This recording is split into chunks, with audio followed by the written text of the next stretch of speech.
Hey there, you wonderful listeners. I have a question for you. Do you want to make a podcast? Well, Spotify's got a platform that lets you make one super easily and then distribute it everywhere and even earn money all in one place and for free. How can you beat that? It's called Spotify for Podcasters. And here is how it works. Spotify for Podcasters lets you record and edit podcasts right from your phone or computer. So no matter what your setup is like, you can start creating today. Then you can distribute your podcast to Spotify and everywhere else podcasts are heard. Video podcasts are also available on Spotify. And when you want to take conversations with your fans to the next level, there are Q&A and poll options available, and those are the best way to get them talking. With Spotify for Podcasters, you can earn money in a variety of ways, including ads and podcast subscriptions. And best of all, it's totally free with no catch. Ever since I've discovered Spotify for Podcasters, it has made doing my shows like the Steam Machine Podcast, Yabs Pod, and the JRPG Report much, much easier to do. Like being able to just go on there, record them, upload it, boom, it's done. I don't have to pay for a site service to host or anything like that. It's fantastic. So I highly recommend that you give it a try. Download the Spotify for Podcasters app or go to www.spotify.com/podcasters to get started today. This week on the Steam Machine Podcast. Moshi moshi Kiryu-chan, ongaku o kiyu ni iru.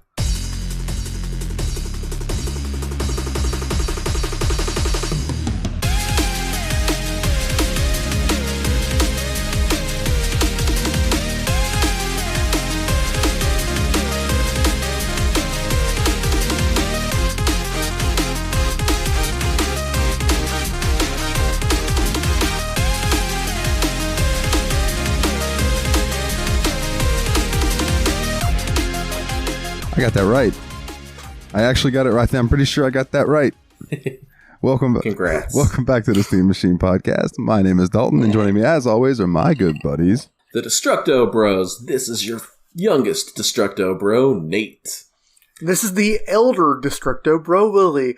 You phrased that in a really weird way that I had to deal with. Cool. the Elder God. Ooh, Ice Brand. Scary.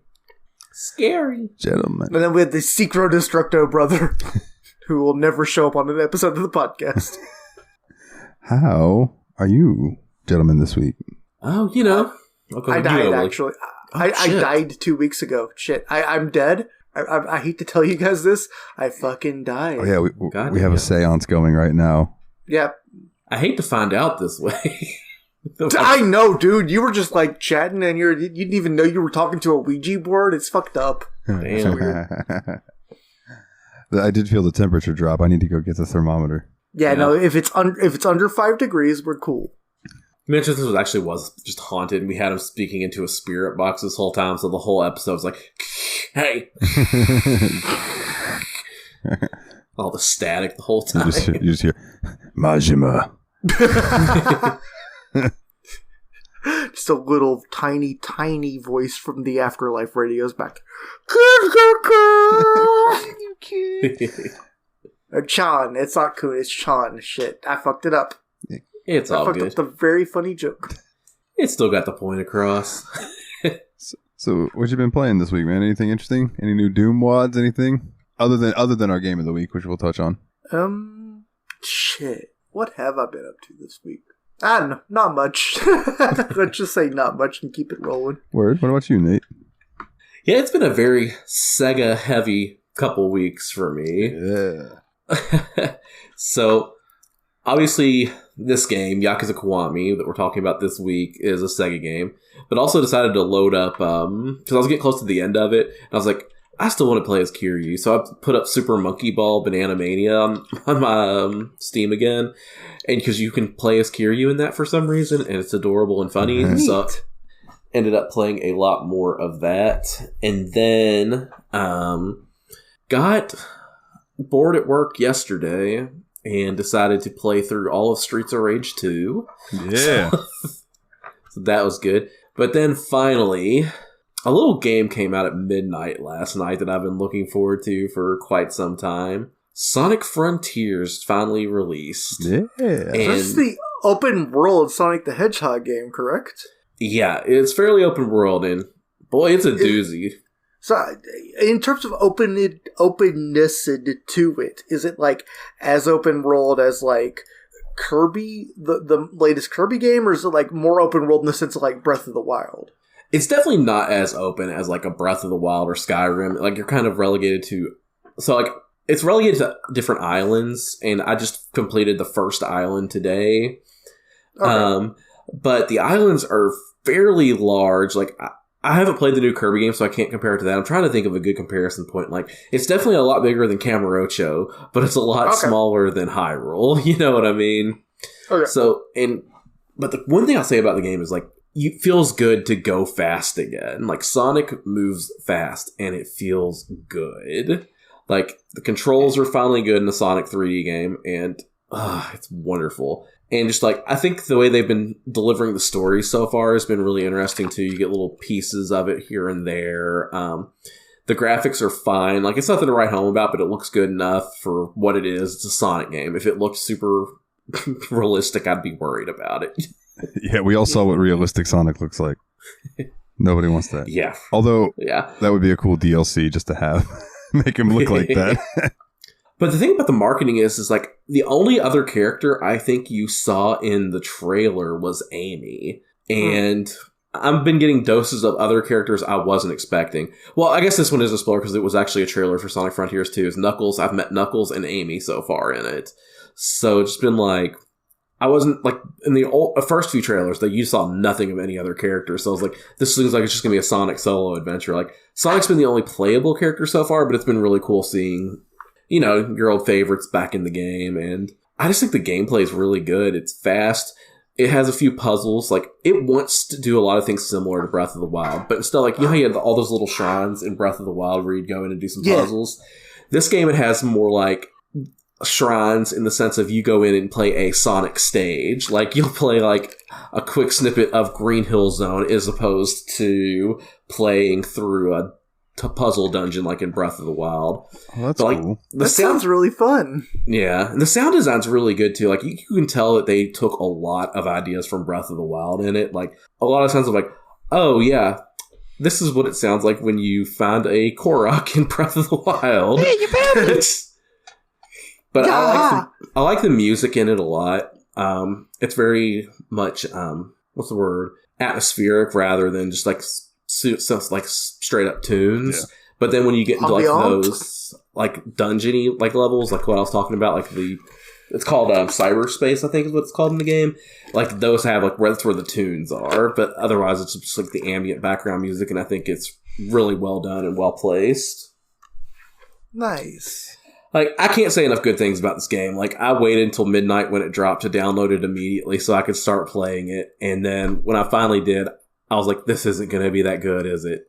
But the more I've played it, the more I've been enjoying it. Like I said, I've only beaten the first island so far, and I'm on the second island, and I'm about 6 hours in, so not bad. I feel like I'm going to get my money's worth on a release day game, $60 game. Well, that's good, dude. Like, from the screenshots that you've shown me, and then like things that I've seen here and there on YouTube, it looks like a Sonic game that I might actually like play and enjoy. I don't mean that in a bad way. Like, I just typically, like, when I get to the water levels and stuff on the older Sonic games, I tend to tap out. Yeah, for sure. And did you ever play a 3D Sonic game? Like, did you ever play like Sonic Adventure or Sonic Colors? No, I've only ever played like the old 2D games. Yeah, so Sonic definitely is inspired by his like 3D movements, but he has some new moves too that are really cool. He has one called like the Psy-Loop, I think is what it's called. Like, it's like a cyclone loop. What you do is you can run around in a circle and basically put the enemies into a cyclone that spins them around and pushes them up. And it's just, the combat feels way better than I would have expected a Sonic game to. Like, it's actually ridiculous at how good it is. Huh. Well, good, man. Maybe this will put some good faith back into the Sonic franchise, like, because it seems like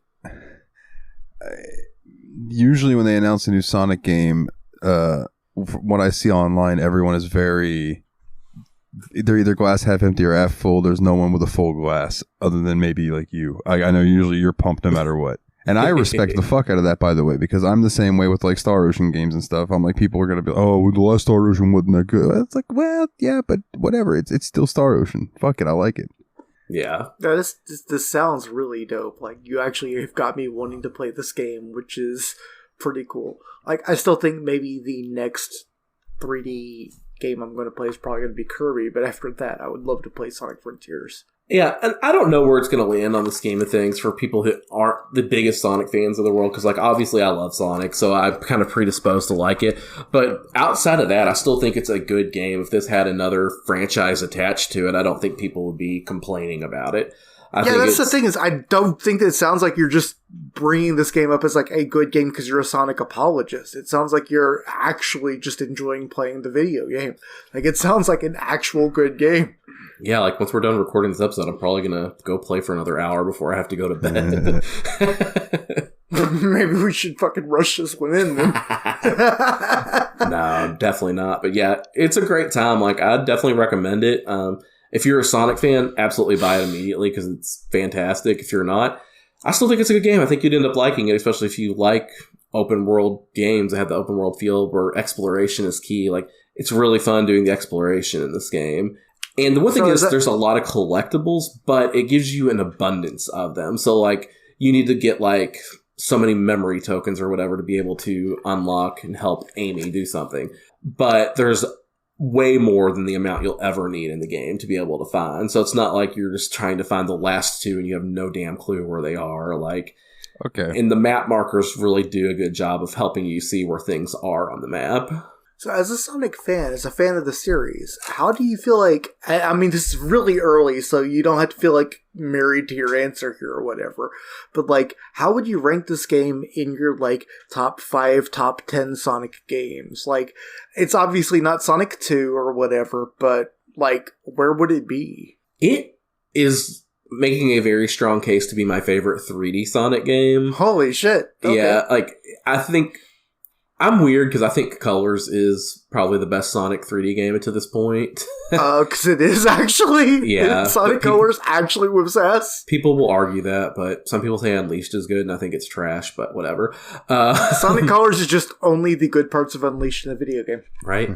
But I think this might be the best 3D Sonic, and the only, like you said, I think the only ones that compete with it at all are the 2D games, which is like a totally different kind of thing. Like, I think Sonic Mania is fantastic, Sonic 2 and 3 are both fantastic, but like, I don't know, like, if Sonic Mania is number 1, Sonic 2 is probably number 2, this might be number 3 out of my favorite Sonic games. Holy shit, that's an incredible recommendation. Yeah.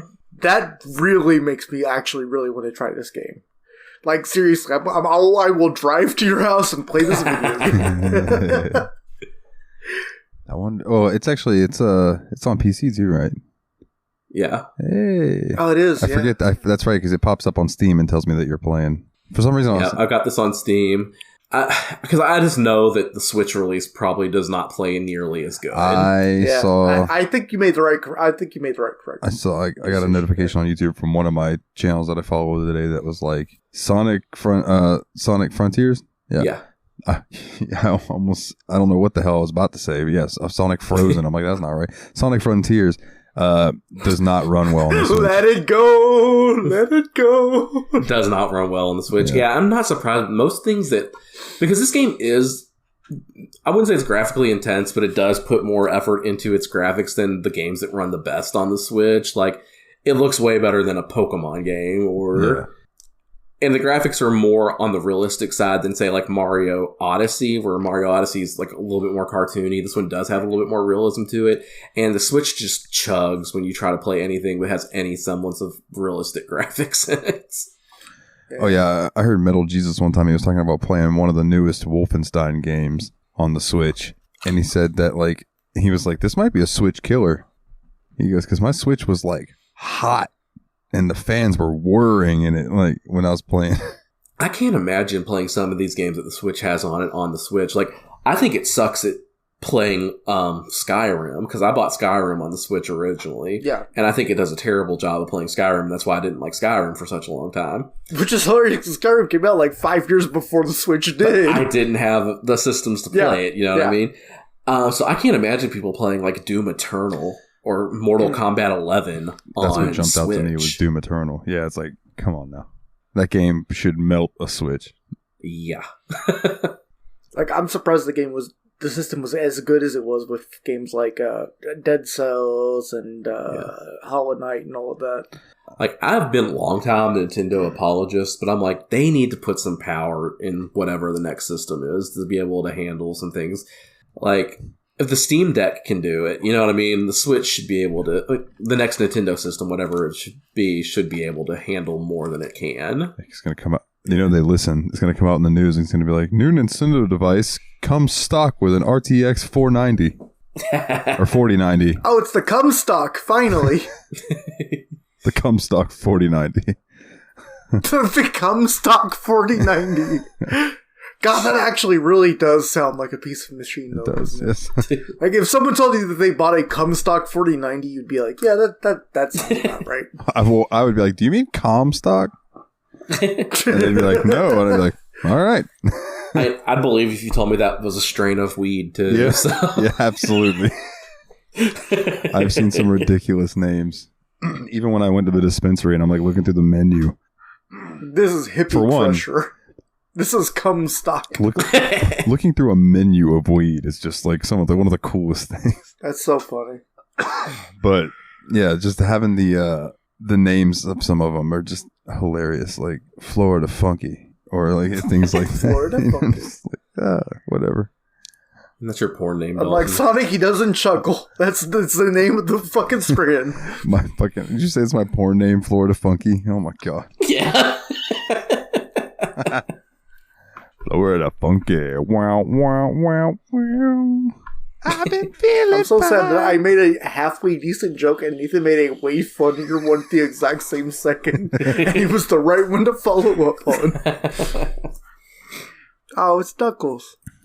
Knuckies. Yeah, I got my little toy, my little plushy Knuckles in my hands while we're recording this. Gotta have something to do with my hands. I'm playing with a little Reptar cereal box that's metal. Nice. I bought this candy. Gonna keep on drinking this cola until I run out, but it's gonna run out pretty soon. I'm down to like the last 12 fluid ounces, I think. Nice. That's cool, dog. Where'd you get that? So when me and Megan were in St. Augustine last weekend, maybe the weekend before, we went to the little candy shop that's attached to the hot sauce shop. Yeah. And I saw I grabbed a bunch of other stuff and the girl rang it up and she was like, my total was like $6. And I was like, really? That's it for all this candy I have? I was like, hold on. And I went and grabbed these because I wanted this. So the little candy inside were like these hard ass green balls that were like not great. They were like, what's the word I'm looking for? Bad? Like when a video game is a tie-in for a movie. Bad? Yeah, we got nothing, dude. Oh god, okay, doesn't matter. But like they're just like knockoff nerds. Okay. Like, right? And you're a knockoff nerd, bitch. And they weren't great, but like, dude, this is like this is all like on the metal. It's like raised and it's like it's a good little case. I was like, man, you could keep your weed in there. So hooray. I got that. And just get some Reptar green. Let's see. What have I been up to the last 2 weeks? Yeah, what have you been up to? A lot of work. What the fuck are you? Who are you? Who's this guy? I am a man who just lives at Walgreens these days, apparently. Apparently. Holy shit. I worked, let's see, yesterday was my first day off. Something like 9 days in a row, right? 7 straight. It was 7 straight after 3. So it was like 3 days, 1 day off, 7 days in a row. Then I was off yesterday, I'm off today, and then I work the next 4 days in a row, I think. So that won't be so bad. 4 or 5 is not bad, but when you start hitting that 6, 7, and then my shift lead tells me that one time one of the shift leads got COVID and she had to work 12 days in a row. Oh my god. And I was like, God, please don't do that to me. Please don't do that to me. I will have a fucking mental breakdown by day 10.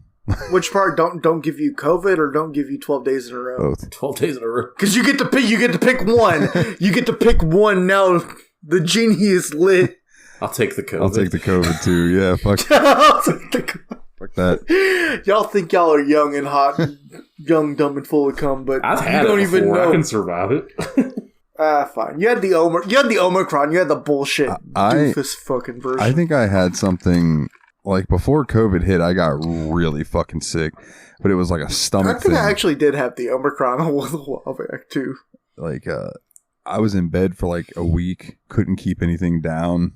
Like it was like to the point that I almost had to go to the hospital. Like my dad almost took me to the hospital because he was like, I'm going to have them inject fluids into you, like intravenously. Like I could not keep anything down. And I finally started to be able to keep down a mixture of Pedialyte and water. And I would just start sipping that, and then slowly could eat some crackers and things. But like, and then like, I don't know, maybe a year after I got that sick, COVID happened. Yeah. Damn, baby, I didn't know you needed someone to inject fluids into you. My goodness. That was my attempt to be Majima of this podcast. In South Park, what started COVID was Randy had sex with a pangolin. Oh, wow. Yeah, that's the random thing that they came up with that started COVID. Oh man, my throat. So I did start taking antihistamines. I'm hoping that helps with my allergies and the post-nasal drip and shit, which will make me not have to clear my throat so often. But yeah, other than that, dude, I told the story on Yazpod, so I won't go into it. But me and Megan discovered something really cool this week. And if you'd like to hear more about that, go listen to this week's Yabs Pod. Let's see, what else? I bought Bug Snacks today. So Bug Snacks was on sale for $9.99. And as you're listening to this, it's on sale till the November 15th. So I do recommend it. Is definitely worth $10. Oh, nice. And yeah, I went ahead and grabbed it today too, man. Did you? I saw the when you posted, I went ahead and scooped it up. It's like $10, and it looks like something I'll have a ton of fun with. It is definitely one I've wanted to try for a long time. And I would like to do a revisit for the show with it sometime, because there's been a whole thing with the Isle of Big Snacks that came out that I haven't even played, because that came out after me and Ryan had done the episode on it. So, nice. Yeah, well, maybe we'll get around to doing that sometime. I don't know, maybe revisiting things could be something we kind of get into. Maybe we can do like a block of revisits or something like that too. You know? Yeah, it wouldn't be a bad idea. Not that I'm giving away programming notes to future listeners, but it is an idea that has happened. And then I wanted to tell people, because I know, I think I mentioned it to Dave, but I played this game with Megan called Dinkum, and we just haven't gone back to it yet. But like, it's fun. So like, Dinkum? It's called Dinkum. Dinkum. Sorry, nothing is allowed to be called Dinkum. That's terrible. So what it is? That sucks. Well, what it is Animal Crossing on PC, except you don't play as animals, you play as Australians. Same thing. So sorry, Adam. Wow, Adam, please forgive us. So like Adam, I'm sorry. You play as your people. And it's an adorable game, and it's just like, so far it seems just like Animal Crossing with some mix of Stardew Valley in there, where it seems like you don't necessarily have to wait 3 days for something to happen. At least I haven't seen anything like that yet. Whereas in Animal Crossing, you play that game enough, you'll eventually hit this wall where you have to wait at least 24 hours to do anything. Oh wow. And yeah, because it plays in real time. Cool. Yeah, I remember you sent me some screenshots of Dinkum. It did look really cute and fun, though, so I'm glad you guys have been enjoying that. Yeah. And I've been watching her play Slime Rancher 2, so that's been interesting. Nice. Yeah. I really do want to try Slime Rancher. That seems like a lot of fun. I think, Nate, you're nodding your head, too. I feel like you would also really enjoy those series. Yeah, I've seen it a few times. It's one that's always kind of jumped out to me. It's one that kind of has been sitting in my wish list on Steam for a while. I think it might be on Game Pass, so I might need to try it out, but I just haven't gotten around to it. Ooh, nice. Oh yeah. And I don't know too. Like also, she sat in Discord and watched me play some Yakuza, and that was just like fun. It was like watching her reactions to these characters that she has no like relationship with. Where I'm like, oh, there's Majima. There's Majima. I'm like, he's crazy. Listen, and then I sent her a song from I sent her Rain. I was like, listen, this song plays when he loses his fucking mind in Yakuza 0, and it's fantastic. Yeah, it's good shit, man. It's good shit. And speaking of Yakuza, you boys want to roll right? Oh, I actually did have one more thing. I did have one of my own, actually. Yeah. I meant to try this shit earlier. I got two of them. I have one of them with me, but it's Nangshim Shinramyun. Ooh. Which is like the most beloved instant ramen that's going on right now. It's this Korean style one that is apparently really good, and so I did try it. And you know what? It's It's really good. I mean, it's $1.20 of good instant ramen. It tastes really good. It's ramyun because it's Korean, which I kind of appreciate when like the name of something in a different language is slightly similar to one I know. Like manhwa is also like Korean for manga. And so like that's like, hey, thank you, love that. Make it easy for me. But yeah, so ramyun is basically Korean for ramen. Anyway, the Shin ramyun, highly recommend. Very tasty. If you have $1.20 to spend on a bowl of ramen, just do it. I do like ramen a lot, dude. Yeah. Like when I make it, I'll add stuff to it, like some angel hair cabbage, some shredded carrot, some sesame oil. Yeah. Good stuff. And people have told me that the brick brand, the Shin ramyun, is like fantastic for adding ingredients to. But I just had it like out of the bowl, and I was like, that's good. That's good. Hell yeah! Hell yeah! Hell yeah! Hell yeah! It's a different podcast. we're stealing 20 months ago, or 20 weeks ago's fucking tadpog joke. Hell yeah! So, gentlemen, this week we played, or I guess it's these 2 weeks, whatever. I say shit. Yakuza Kiwami. So Yakuza, let's go into the O-dubs. O-dubs. Obligatory Wikipedia bullshit. Yakuza Kiwami is an action-adventure video game developed by Sega. It is a remake of Yakuza, and hold that thought because we'll get back there in a minute, which is the first game in the Yakuza series. Originally released on Sony's PlayStation 2. Yakuza Kiwami was released on PlayStation 3 and PlayStation 4 in Japan on my birthday, January 21st, 2016. And on PlayStation 4 in Europe and North America on August 29th, 2017. So it didn't get a PS3 release here. Interesting. So it was also ported for Windows worldwide on Steam February 19th, 2019. And was released on Xbox One April 21st, 2020. Wow, that's so much after it came out originally. I know, right?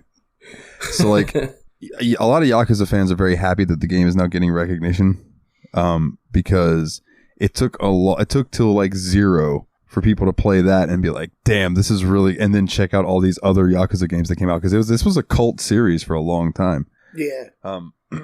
But quickly, I wanted to read the first little blurb about the original Yakuza game, which I'm going to emulate tonight just to see how it is, right? Oh, cool. Hell yeah. Yakuza is an action-adventure game developed and published by Sega for the PlayStation 2. It was released in 2005 in Japan and September 2006 internationally. And the story follows Kazuma Kiryu, a Yakuza member who spent 10 years in prison for a crime he did not commit. After being released, he learns that the criminal underworld is searching for 10 billion yen that has been stolen from the Tojo clan. He comes across an orphan named Haruka who is being targeted by the clan. She is believed to have the key to their lost money, and Kiryu resolves to protect her. The game takes place in Kamurocho, a realistic recreation of Tokyo's Kabukicho district. Now, like the original PlayStation 2 game, Yakuza Kiwami explores the life of a man, Kazuma Kiryu, who is demoted from his clan after taking the blame for his boss's murder. After a decade in prison, Kiryu searches for his old friends who have gone missing. The remake adds extra elements to the story, including Akira Nishikiyama's corruption during Kiryu's imprisonment and constant struggles between Kiryu and his rival Goro Majima. The gameplay was improved to resemble the prequel, Yakuza 0, adding more depth to the fighting system. That makes a lot of sense. Both of those things. Several of those things. So now I really want to play the original and see how it was different for Nishiki. I think they probably just didn't have all the details of his undoing that we got. I would imagine he was just like a straight villain that you would just expect to see in a video game from 2005, rather than the kind of nuanced character that we ended up getting after Zero and in Kiwami. I bet they added like all of those flashback cutscenes and stuff. Yep. Yeah. Okay. That is literally what I thought too. Yeah. Wow. So one more paragraph and then we can start getting into our first thoughts and stuff. It says, Sega had ideas to remake the first Yakuza game in 2015 as part of the series' 10th anniversary, but were unsure about developing due to their team focused on making Yakuza 0. Following the success of 0, Sega started working on the remake of the first game and aimed to add new elements to the story while trying to make it more enjoyable than the original game. The game was well received, earning positive sales. Critics praised its simplicity of gameplay, but were divided by the handling of the storyline and the pacing. Yakuza Kiwami was followed up by Yakuza 6, The Song of Life, later in 2016, and another remake based on the second game, titled Yakuza Kiwami 2, was released in 2018. So other than Like a Dragon, I guess Kiwami 2 is the newest one. Yeah. Yeah. Like, with that being said, like, I'm really looking forward to Yakuza 6 a lot, because that is the one that's kind of came out between Kiwami and Kiwami 2. Yeah. I am a little scared when we get to Yakuza 3 through 5. Yeah, that's the awkward middle growth, because they couldn't have remade those yet, and yet they're going to be important for us to get to 6. They're not remade, but they were remastered. Right. Remastered, so it's going to be in like HD, but it's going to be like a lot more awkward gameplay wise and story wise. I feel like a lot of the quality of life shit that we're really accustomed to already, we are going to lose. Yeah. I'm trying to think. I want to say that Yakuza 3, 4, and 5 were PS3 games, and then they got remastered for PS4.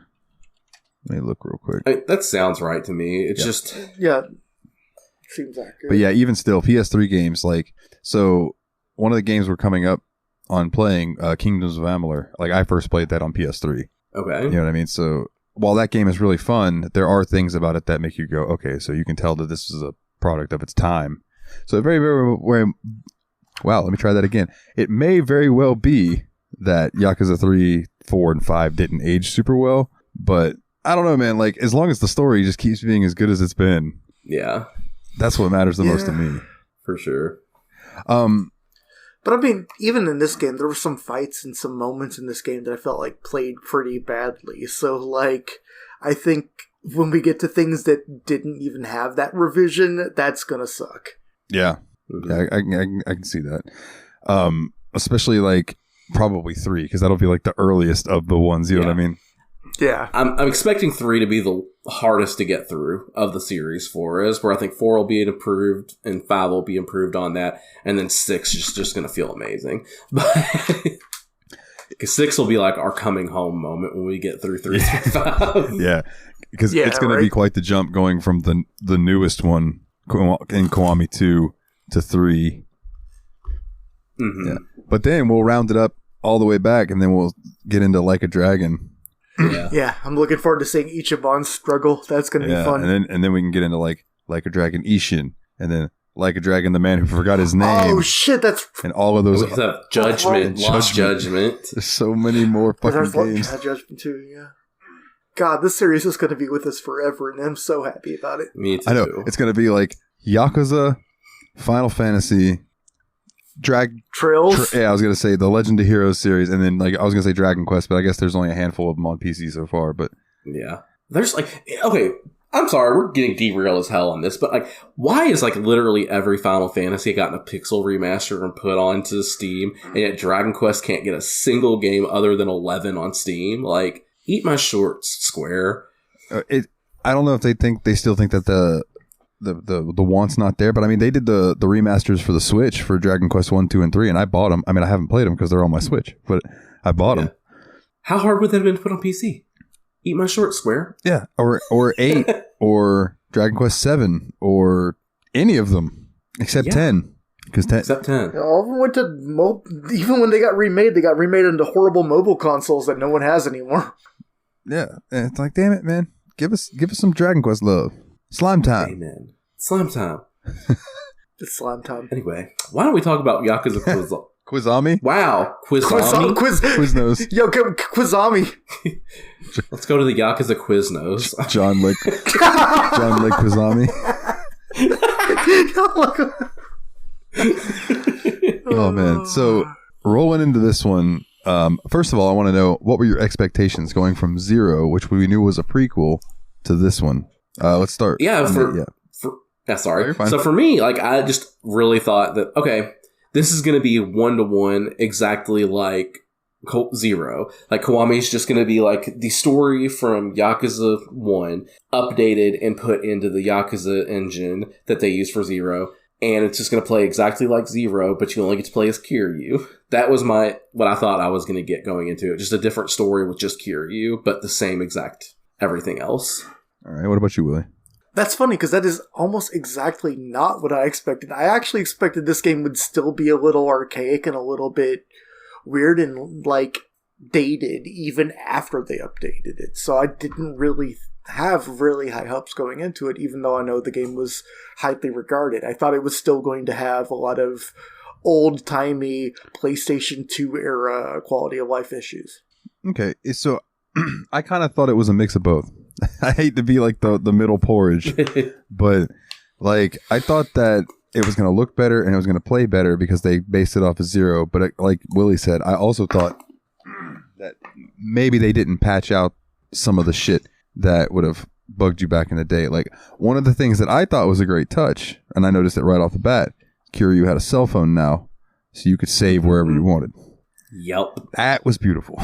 And it added autosaves, which Zero did not have. Yeah. And Yeah, hell yeah to that. and that is something that I guarantee the original Yakuza didn't have. Oh, yeah, for sure. Back in the day. So like but like I didn't know how prominent Majima would be. That was one of the things that I was curious about. As it turns out, super fucking prominent. Majima everywhere. Yeah, Majima everywhere. Majima everywhere. I hate to admit that my final rank with Majima everywhere at the end of the game when I beat it was F. Oh, no. I got it up from what I only got up to A, and I felt bad about it. Nate got SSS plus. Nate, you're like triple S or some shit, aren't you? Yeah, I got triple S. Beautiful. I couldn't find him. Fuck it. If we're gonna be all over the place this episode. Sorry, everybody. But like, so I couldn't find the motherfucker. Like, once you get like a call from one of his people, they're like, "Hey, Majima's missing. He said he was going to look for you, and we haven't seen him since. He's probably hiding in an alley somewhere." And I went down all kinds of alleys and never found him again. He was hiding in so many different places. Like, I think when that would happen for me, I had to find him, and he was hiding under a giant traffic cone. I was gonna ask you if you guys saw the traffic cone thing, or if that was in Kiwami too. Yes, dude. That's I've seen that moment on PlayStation Access, and it cracks me up every time. He just pops out. Hey, let's fight, Kiryu. Oh, so you didn't see him pop out from a garbage can either, then? Huh? Or the sewers. That was also. I didn't see the sewers yet, so that you got me on that one. I did end up going to a bar. I got like invited to his bar, and he was the bartender, and he sold me a bunch of cheap booze and I was like, "No, I'm not paying you." And he's like, "Oh, that means we have to fight."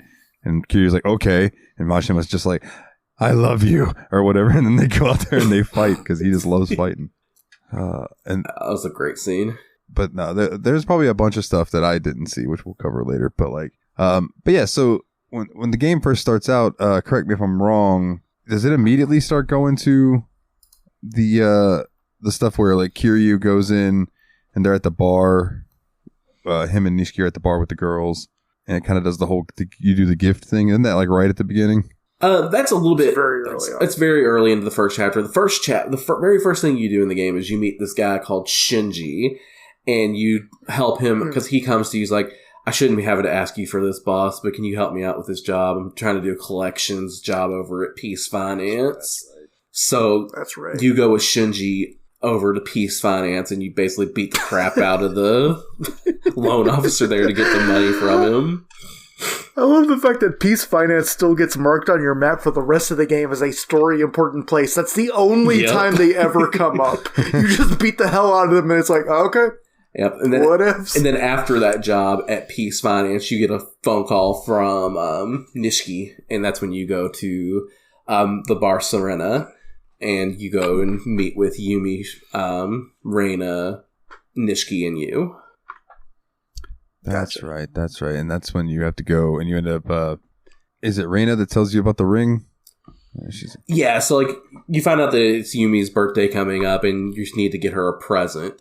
And so Nishiki's like, "I already got her a present, you dumbass. I got her this badass necklace. Why can't you get her a gift?" And then Reina suggests that you get her a ring.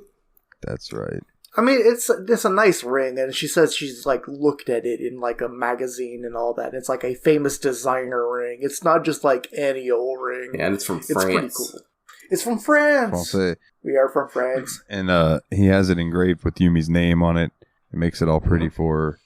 And I'm trying to remember. And she loved it, and Reina was like, And then Reina's like, well, it's my birthday next. Where do you guys know what you're going to get me? And she was like, why don't you get me a necklace, Kiryu? Why don't you get me a ring, Nishiki? Because the kind of significance there was this, Yumi didn't want a ring from Nishiki because he'd offered that before, but she did accept a ring from Kiryu. So it was kind of more of the closer to the heart kind of thing of more love than friendship or, brotherly, sisterly thing. Because the thing about those, we find out about Yumi too, she also grew up in Sunflower Orphanage like Kiryu and Nishiki did. She was there with them at the time. So They were like this big trio of good orphan buddies. They were... good. Big trio of good orphan buddies. That sentence just whipped out. I just wanted you to say, I love that. That made me smile. Yeah. I do want to say that like it does a good job kind of hinting at a slight bit of tension with Nishiki over the girl. Like just some of the looks that he would give during that. Yeah, it is quite obvious that Nishiki does have it for Yumi as well. Both kind of competing. I'm sorry. Yeah, exactly. Yeah, but then shortly after that, you take that briefcase of money to the Kazuma office, where I think it's Kashiwagi's there, and you hand him the briefcase, and then you get this frantic phone call from Nishiki saying like, Yumi's got taken. She's been kidnapped by Dojima. Yeah, the head of your clan. The head of the clan. And Nishiki's like, I'm going there right now to get her back. And Kiryu's like, wait for me. So basically you have to rush and run to go to get, try to rescue Yumi from Dojima, which is going to be an awkward situation. But when you get there, you find, well, it's pretty awkward, but not as bad as, well, it's worse than you think. Because Dojima's laying there in a pile of blood and Nishiki has a pistol in his hand. And Dojima's dead as fuck. Yeah, absolutely, totally dead. And when you get there, Kiryu's like, take Yumi and run. Nishiki. I'll take the fall for this one. Yeah. Yeah. I'll do this for you, my Kyodai. Yeah, and so then the police get there and you get arrested. And you do get this little cutscene of this guy, this detective named Date, who's like, it's not this Kiryu guy, right? Something's not right here. It's not Kiryu who killed him. Yeah, and the whole thing, too, was I believe that he told Nishiki to run because of Nishiki could take care of Yumi, but also Nishiki's sister who needed him. Yeah. And, but that was a heart-wrenching scene to me. Like, Kiryu being like, no, I know there were consequences of this. Take her and get out of here. I'm going to take the fall for this. Like, I don't know. I respected Kiryu a lot for that, but at the same time, I was like, Kazuma, run! Yeah. That's right, because, like fucking, apparently Nishiki, his sister is, like, she's up for her last surgery, basically. And if this one doesn't take, she's just going to die. She's had a terminal disease for most of her life. Yeah. So she's very ill, and that's part of why Kiryu's like, go, Nishiki, run, take Yumi and go. I'll take the fall for her, because he wants him to be able to take care of his sister as well. Because without Nishiki, she has, like, nobody, basically.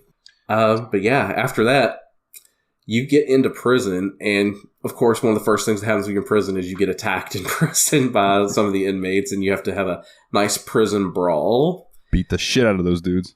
Yeah. Now, let me interject. Excuse me. The combat. Did you guys find it easier this time around? And maybe because we played Zero first. Because some of these early fights, I went in and wiped the fucking floor with them, whereas I feel like in Zero, in the early fights, it was pretty even keeled. I think one of the things is one of the earliest memories I have of Yakuza 0, which is very imprinted on me now, is that scene where you're running through the building and you have to keep fighting that guy with the knives. Like, I think it was Kuze's like bodyguard or whatever. He keeps coming at you through the window, and then like you knock him out one time, then 5 minutes later. And that got rough real early because you had like a real boss type character fighting you early on in the game. And you didn't have like a boss type character anywhere near as early in the game until you get out of jail.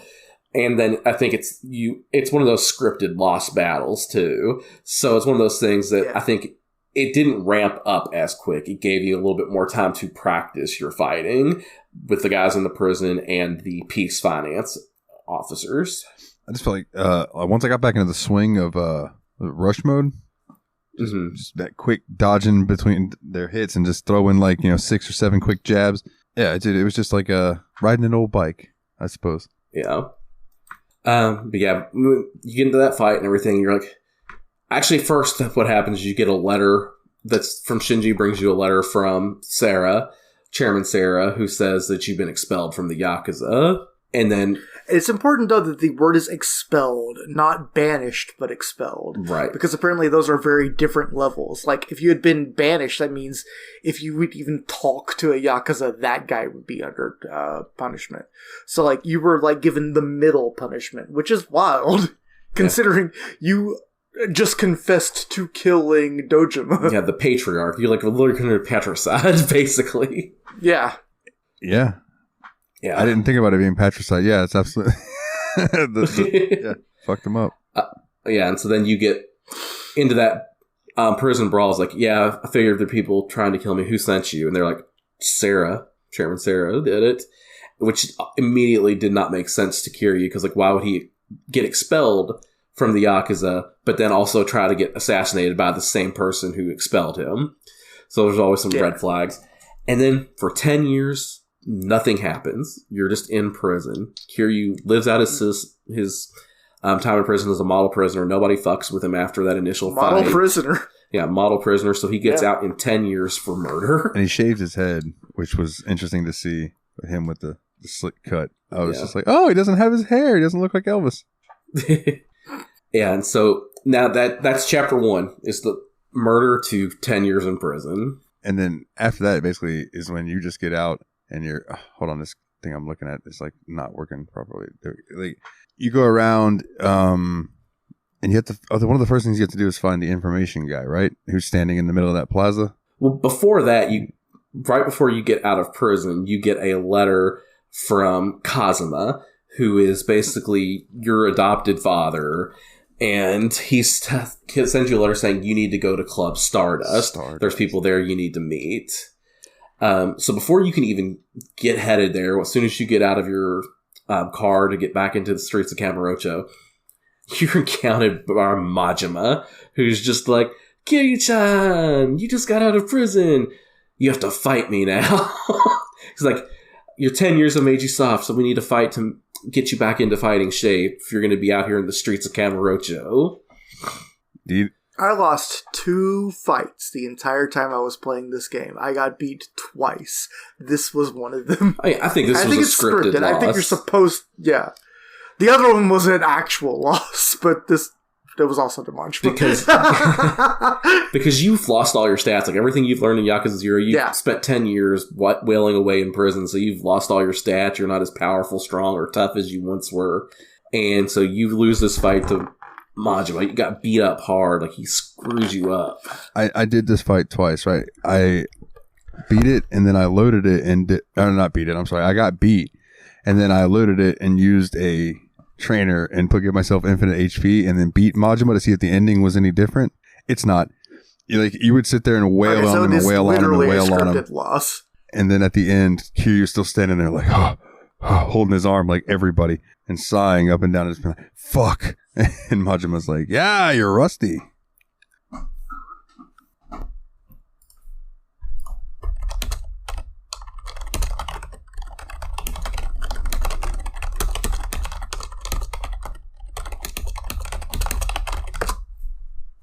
Oh, okay. So, like, I don't think that there is I don't know if it's a situation where, like, they just didn't expect anybody to actually beat him, so they didn't script it any differently. Because I think he's just supposed to beat the shit out of you. And that is absolutely supposed to be what happens. But. Sheesh, that's super... Like, I mean, you're really not supposed to be able to beat him, though. He really does absolutely put the fucking boots to your ass. Like, it is definitely meant to be like, you are lost. Yeah, and then, like, not long after that is when you start, like, running north to go where you're trying to go, and you run into Street Thug Abe. It's just this dude standing in the street, and he's like, hey, I don't like the way you look. What are you doing here? And you're like, I don't have to tell you anything. Kiryu's very much like, I'm Batman. Fuck off. And yeah. Abe doesn't like that, so you then have to put the fucking beating on him, which is not hard at all. And then he tells you where to find the information broker, and that's when you make your way to the plaza, and that's when you find the information guy, and he tells you what happens to Tamura as well as gives you information. But from there, I think that's when you head to Stardust, if I remember correctly. Yeah, that sounds about right. Yeah, you get to Stardust, and you go to Stardust right after that, and you have to get encountered by this like young looking guy's like, no, we're not letting another Yakuza thug in our club, blah blah blah. So you have to fight this guy. Was it just me, or did this NPC look a little strange? He looked really young to me. He looked like he was probably just like fresh out of college, 23-year-old dude. Very like he didn't look that weird. Like he had a distinctive look. Like you could pick Yuya out of a lineup any day for sure. Yeah, I didn't mean that he was ugly or anything. I'm just saying, like, as opposed to like just all the other people you see in the game, he had a very prominently distinctive face, like a bigger jaw. He almost reminded me of Shimano in a way, like that style of like facial structure. He's not as ugly as Shimano. Shimano was just a nasty-headed boy. Yeah. Oh, I just meant facial structure wise. But yeah, no, he ends up being cool. But yeah, you have to beat him up here. Yes, you fight Yuya, and then once you do, you finally beat him. The club owner comes out. His name's Kazuki, and he was just like, "Bro, what are you doing?" And he's like, "Who is this guy?" He's like, "I'm Kiryu." He's like, "Oh, Kiryu, come right in." Yeah. Oh, sorry. Yeah, because he got the message from, I guess it was Kazuma that Kiryu was coming. Well, Kazuki reveals all the information to Kiryu of what's been going on since he's been in jail. Long story short, Chairman Sarah has been assassinated, essentially, and Nishiki is responsible for it. So the next thing you end up having to do is head to the funeral to meet up with Kazuma. Yeah. And I believe, don't they also reveal that the 10 million's missing and that's why he got killed? Yeah. 10 billion, excuse me. 10 billion yen, yeah. Woo! Is that $100 million? Which is approximately $100 million. It's a lot of money. Not chump change. Not chump change. So yeah, so then chapter 3 starts on a flashback. So you go back in time and see a younger Nishiki again. And this is after Kiryu's gone to prison, and you find out that Nishiki's getting his own family. So he's going to be the patriarch of the Nishikiyama clan, which was going to be a subsidiary of the Kazuma family, which is a subsidiary of the Dojo clan. Clans on clans on clans. And so this would have been where you would have been if it weren't for the fact that you were in jail because you killed Dojo. Right? Yeah, this was originally planned for you. So instead, they gave this to Nishikiyama and said, make sure you have a place for Kiryu when Kiryu gets out of prison, basically. So Kiryu, once he gets out, he's going to be was supposed to be under Nishiki. And then, like, as the game goes on, and this is kind of skipping ahead a little bit, but I just got to get this out while I'm thinking about it. Nishiki turns out to be such a shithead, but, like, all these flashbacks show people being so fucking mean to him that it's like they wonder why he turned out that way. And what's amazing is the fact that none of that's in the original game. So he's just a fucking shithead in the original game, and that's wild to me. Just wild to me. Yeah. So next chapter is not... It's pretty eventful, but I don't have to say it in a lot of words. You go to the funeral, and you finally meet up with Kazuma. And so Kazuma begins telling you what's going on, but he's quickly shot down by a sniper. Like, you start getting some information, and boom! All of a sudden, Kazuma's got a bullet through his chest, and Kiryu's like, what the fuck? And then Shimano and his boys run in, and they're acting like you did it, basically. Yeah. Right after you get out of prison, they're blaming you for basically an attempt you killed another patriarch! Yeah, of Kazuma. And there's a split second where it shows the sniper, like, pulling their gun back and moving away, and you can, for a fucking split second, you can see slicked back black hair. Yeah. And you're just like, that motherfucker. Yeah. And so the rest of this chapter is basically a really, really big fun fight that reminded me of that scene in the building from Yakuza 0 where you're fighting through the Tojo clan funeral.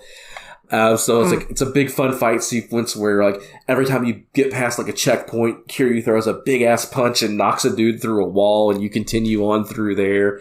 It's really cool, fun stuff. Like, this is part of the games that I've really loved, and that put me right in the mood real quick right there. And then, once you get through the big, fun, amazing fight, you get thrown into what I think was the worst boss fight in the game.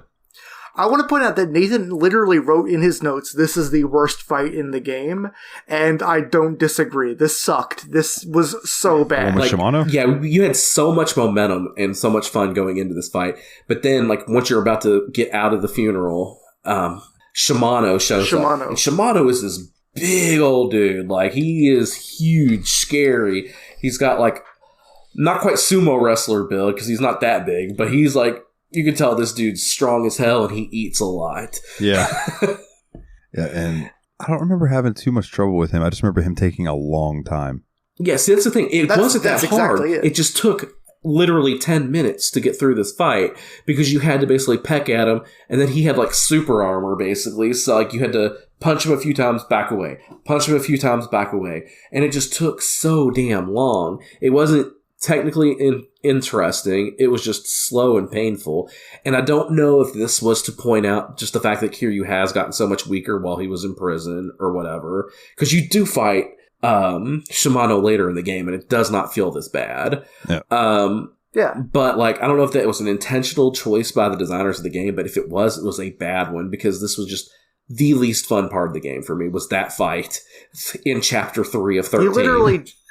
He has 3 combos he does over and over again. They're really, really easy to read. And then you just hit him a bunch of times, and it does like 1,000th of his health bar, and he has 3 health bars. Yeah.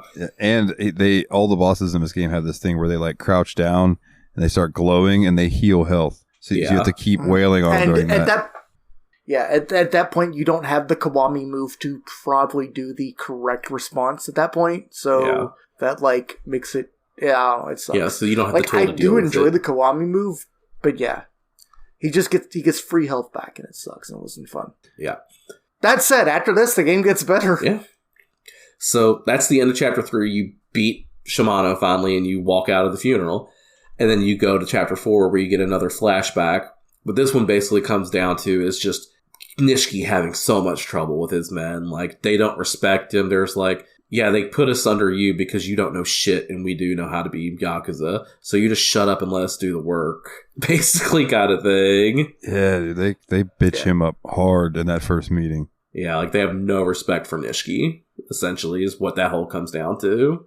He's titled as a patriarch, and yet they basically, none of them care about him whatsoever. They're just like, fuck you. We were Kazama's boys, now we're dealing with you, and we don't really respect you whatsoever. Yeah. You're a little up-jumped prick. Yeah.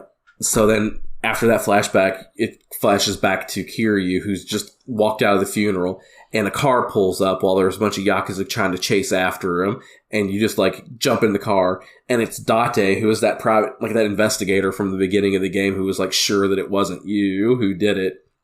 And so Date's like, look, I know you didn't do the murder back in the day, but I don't care anymore. I'm looking into who murdered Sarah, and I need your help. The other chairman that got murdered before, blah, blah, blah. So you decide to team up with Date, and what you really want to do is start to find Yumi again. Because, like, Yumi disappeared after all this happened, and no one knows what happened to Yumi. Yeah, she, like, well, I don't know. At this point, you don't know, so. Yeah. Okay, continue. So you decide to go to the bar Serena again, the one from back in the day that you and Nishiki always went to, and meet up with Reina there, who's still tending bar. Good girl, right? Always. And she, Oh, I said always. Yeah. She brings up someone named Mizuki, who is apparently Yumi's sister, who opened a bar named Ares or Adam. Ares in Millennium Towers. So she's like, that's all we know is there's a bar in the Ares that Mizuki runs. There's a bartender in a bar called Bacchus who has info. So you decide to leave to go to this bar called Bacchus to get the information. And once you get in there, it's a grisly and grim scene. Like, everyone in there has just recently been shot to death, murdered. Yeah. And you're just like, what the hell happened here? Everyone in there is dead, except for you run into this little girl whose name is Haruka. And she's looking for her mom. And you find out that she was in Bacchus because she also heard that... Because she is looking for... You find out she's also looking for Mizuki. Mizuki, which is her mother. Right. And also, when you find that little girl, she's just, like, sitting under the bar holding a pistol, looking scared for her life. It's awful. Yeah. It is a heart-wrenching scene for sure. Quickly, I do want a little levity. This is the first chapter where you start randomly finding Majima in costumes and stuff. So, like, this is where you run into him as police officer Majima. Yeah, so that's one of the first encounters you see is with Majima outside of the original one. Is Majima standing out front of Millennium Tower, and he's dressed up like a police officer, and he's like, "Kiryu, come here. We gotta check you to make sure you're not carrying any weapons. You can't be a threat to society now, can you?" And so every time you see Majima from here on out in a cop uniform, he comes up and frisks you to make sure you're not carrying any weapons. And if you are carrying weapons, it's a fight with Majima you get. It's a fight him. So carry weapons, because fighting Majima was actually pretty fun. And beneficial. And because you always gain a Dragon of Dojima skill, I think. Yeah. Yeah, you definitely would, because like, there is what we were mentioning earlier, there was a mechanic added to this game called Majima Everywhere. And what Majima Everywhere mechanic does, it helps you level up your 4th fighting ability. We haven't talked about abilities at all. All right. I'm going to finish chapter 4, then we're going to take a break from story and talk a little bit about gameplay. Okay. Oh, yeah. So, like I said, everyone there was murdered except for this little girl who was looking for her mom. She was Mizuki, the same person you're looking for. So when you're leaving that bar, you see these street punks bullying a puppy. So Kiryu kicks their asses. God. Yeah, they're like throwing rocks at this puppy. And so Kiryu just walks up, catches one of the rocks they're throwing at him, and whips it right back into dude's face. I just want to say, this was the moment where I was on Discord with Megan, and I told her that happened, and she was like, share your screen. So, like, I shared it so she could see the puppy, and she was like, they're throwing rocks at him, oh my god! So, from then on, she was, like, watching me play Yakuza. She, like, quit out of her game, and she was, like, watching Yakuza, like, we gotta save this puppy. And then it was like, oh, you have to save this little girl. And it was adorable. Yeah, so, like, you immediately just destroy these punks that were bullying a puppy. And then Haruka's like, we have to help the dog. So you have to go on a series of fetch quests to basically get this puppy water, get this puppy food, like all this stuff for the puppy. Get this puppy a bowl to put the water in. Yeah, that's kind of funny stuff. So you save the dog, and then you then go back to the bar Serena. And then once you get there, you decide, okay, we've got to go find Ares. I think that's where you go next, right? And then once you get there, the Omi Alliance members are there, who's another clan, and you end up having to fight them because they want to take Haruka. No. Yeah, so the Omi Alliance is a rival to the Tojo clan. They're not in the same organizations we are, but they're a different Yakuza family. Like, they don't even have the same top-down organization. They are completely different. Yeah. Curious, either of you, how did you react when the cop stopped you and the girl on the way to Eris? Oh my gosh. That was funny. I straight just went like, nope. Every question he asked me, I was just like, nah. Are you his dad? No. Yep. Are you? We don't talk to cops. I kept giving him nothing until fucking Haruka eventually was like, hey, why are you hassling my dad? Yeah. Yeah. Haruka is a little bit feistier than she puts on. And, like, she has some good moments. She's a cool girl. She is a cool little girl. She's 9 years old, and she could probably whip my ass. All right. So, like I said, you fight the Omi Alliance there because they wanted to kidnap Haruka, and you have no idea why at that point. But, so, gameplay stuff. So we talked a lot about the story so far, but I think it'd be a good idea to talk about gameplay. One thing that really stood out to me in this game as opposed to Yakuza 0. In Yakuza 0, you had to spend money that you had earned through fighting or other means to put it back into your stats. This game, it gave you a separate bar that leveled up as you beat enemies, and then you could put those levels into your different stats, which I thought was a pretty interesting way to do it. You had 4 different things you could put it into. I think it was, one was skill, body, and power, maybe? No, skill. Soul. Skill, what? body, soul. Soul, thank you. And then the 4th one, which is dragon style, which you get from more of doing those Majima Everywhere things we mentioned a little bit earlier. So, I don't know, how did you guys feel about this? I thought it was an improvement. Like, I liked this way better than having to shove money into it. You know me, I'm an RPG player. I'm a sucker for an experience system. So, when I realized I could grind... At first... Oh, sorry, Willie. No, God. At first I had mixed feelings about it, but then I, started buying levels, and I'm like, oh, cool. I could just get more hit points. That's neat.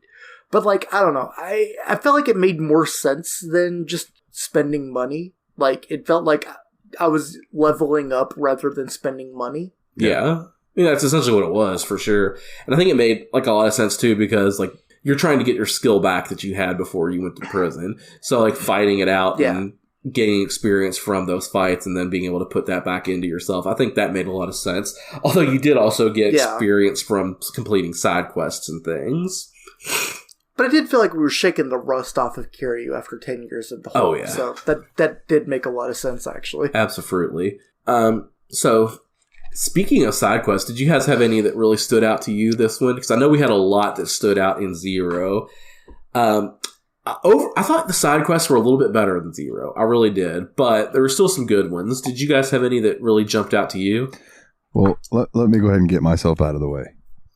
I have nothing to add to this. So I played just through the story. And when I finished the game, I finished it with a 17% completion rate. And that's with the whole story. So I didn't even see 20% of this game. So I don't have any comment on the side quests, unfortunately. So I am very excited to hear what you guys have to say about it. Yeah. I will say that I felt like, especially really early on in the game, it just felt like every side quest was, this person is trying to scam you, and then you prove that they're a scammer, and it's bad. Like, I kind of got a little tired of that early on, but it did eventually come back around. Yeah. Like, I really enjoyed taking the judoka around. I was going to bring that one up as my favorite. Yeah.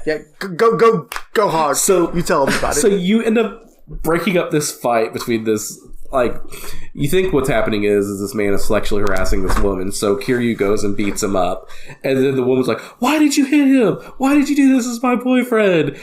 And then this big dude with this, and they call him the big-headed man, comes up, and he beats the crap out of the guy, too, because, like, we gotta protect this woman from him. And then you end up fighting. Oh my god, that was so confusing and hilarious. And this cop shows up and he's like, who's going to jail for this? Yeah. Then everybody basically just talks about, no, it's a big misunderstanding. We're all sorry. Yeah, then the big-headed man's like, yeah, I'm in here from out of town. I just wanted to see what Kamurocho had to offer. Do you think you could take me around and show me around town?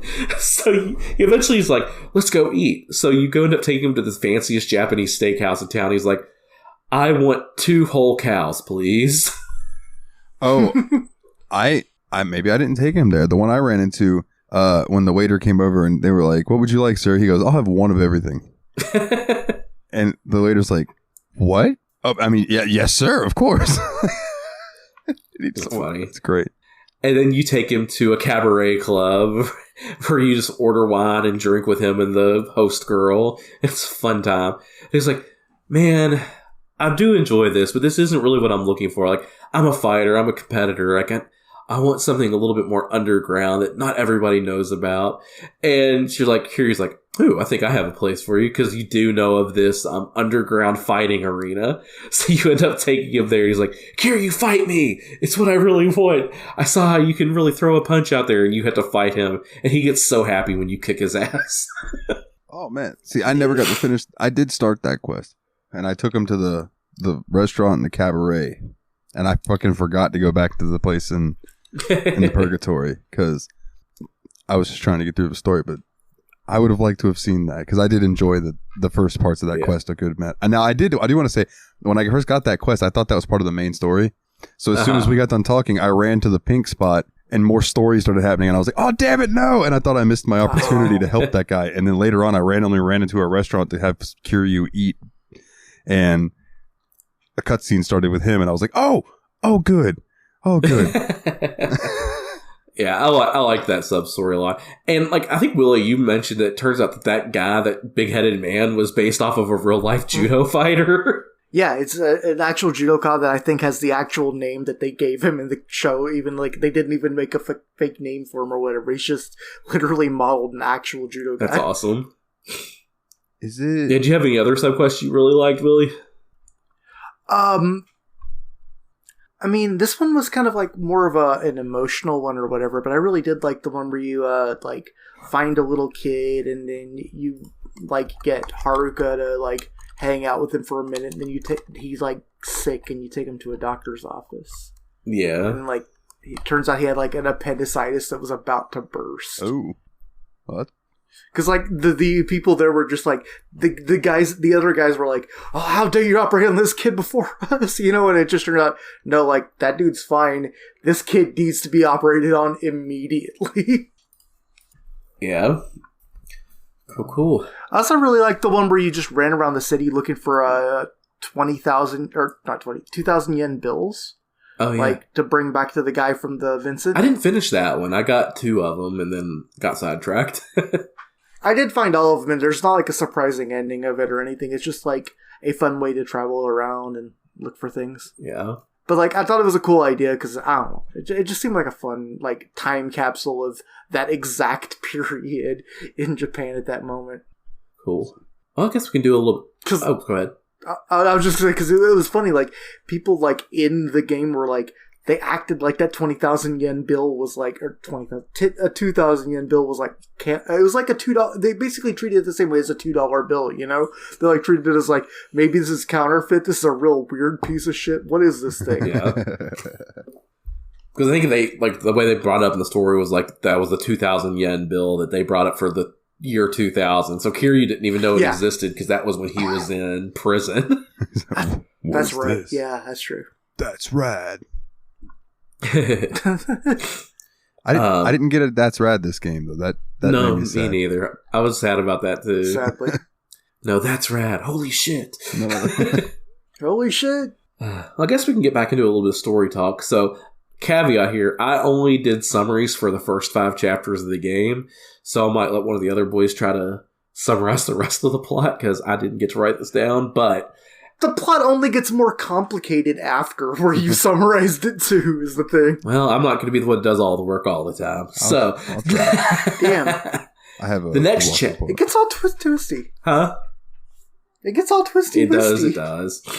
So the next chapter starts on another flashback where you find out that Nishiki's sister needs a heart transplant. Another thing is my nose is really stuffy, so I'm having trouble talking. You're doing a fantastic job summarizing considering that. So Nishiki begs the doctor, basically, is there anything we can do? We need to get her on the list right away. And he brings up that he can pay for an organ broker to get him a heart as soon as possible. And basically an organ broker, somebody that finds organs for people on the list. And yeah, that's right. So he ends up finding the shittiest guy in his organization's like, dude, I know you suck ass, but do whatever you can to get me that money. The way that happens, he finds out it's like 30 million yen. And he goes to the guy and he's like, begs him. He's like on his hands and knees, like just begging him to please get the money in any way possible. And the guy's like, any way possible, right? And he's like, yes, any way possible. I just need the money. He's like, it's good to see you know your place now, boss. And he kind of like steps on his head because like he's on the hands and knees thing. And it's just like another scene of Nishiki getting humiliated. Just another He one. just constantly gets disrespected. It sucks so bad to be Nishikiyama. Yeah. So the next thing, then that flashback ends, and Kiryu's back at Serena. You find out you need to meet a man named the Florist of Sai in Purgatory, because he's basically the biggest source of information in all Kamurocho. He has like this underground setup where he sees everything going on in the town. So you get there and you meet him, and he requires you to do a fight in the Coliseum for money to pay for the information. Basically wants to see Kiryu in action, so you have to win 3 fights in the Coliseum, and then he agrees to give you the information. And I had a blast with the Coliseum fights. They were fun. Yeah, it was really similar to that scene in Yakuza 0, and I didn't mind that one bit. Yeah, absolutely. The only part that kind of like I played it a little bit, and I got it to a point where there was one where it was like weapons only duel, which was easy to do as Majima in 0, but God, Kiryu sucks with weapons. Yeah, yes he does. Yeah. But you get the info that whoever recovers that 10 billion yen that we were talking about earlier is going to be the next chairman of the clan. And so, obviously, Nishiki thinks it's going to be him. So you get a phone call while you're there that says Kiryu has a visitor here, which is weird. And you see that Date is basically being jumped by these thugs. Getting his like through the ass camp. Yeah, so Kiryu has to run up there and save him, and you find out Haruka got kidnapped, where she's being held at the batting cages, which is another mini game in the game you can do, is play batting cages. You find out the Majima family has her, and you must fight to save her. So you get to do this fight with Majima and his family at the batting cages, which is just the most appropriate place for Majima. Dude, that scene where he's coming in and he's talking mad shit to Kiryu, and that baseball comes out and hits him in the head. Yeah. Boom. Yes. And he starts laughing, and everyone starts laughing except that one guy, and he turns around and just beats that fucker to death with his baseball bat. Like, that moment was so fucking the Joker, you know? Yeah, it really was. He's like, why aren't you laughing? Boom! And I almost wonder if maybe that's one of the reasons that in the original Yakuza game that came out over here, Mark Hamill was the voice of Majima. Hamill. Yeah. Wow. Because I think this was the only game that had English voice acting ever, and Mark Hamill was Majima, which that says a lot to me about how good this game really is. To get Mark Hamill to do a voice, good God. Oh yeah, dude, he's fucking legend. But you end up beating them and saving Haruka, and you find out about Haruka's pendant, which is basically this pendant that Yumi had given her, because Yumi, turns out, is her aunt that comes and visits her at Sunflower, the orphanage, sometimes. Because we didn't mention that either.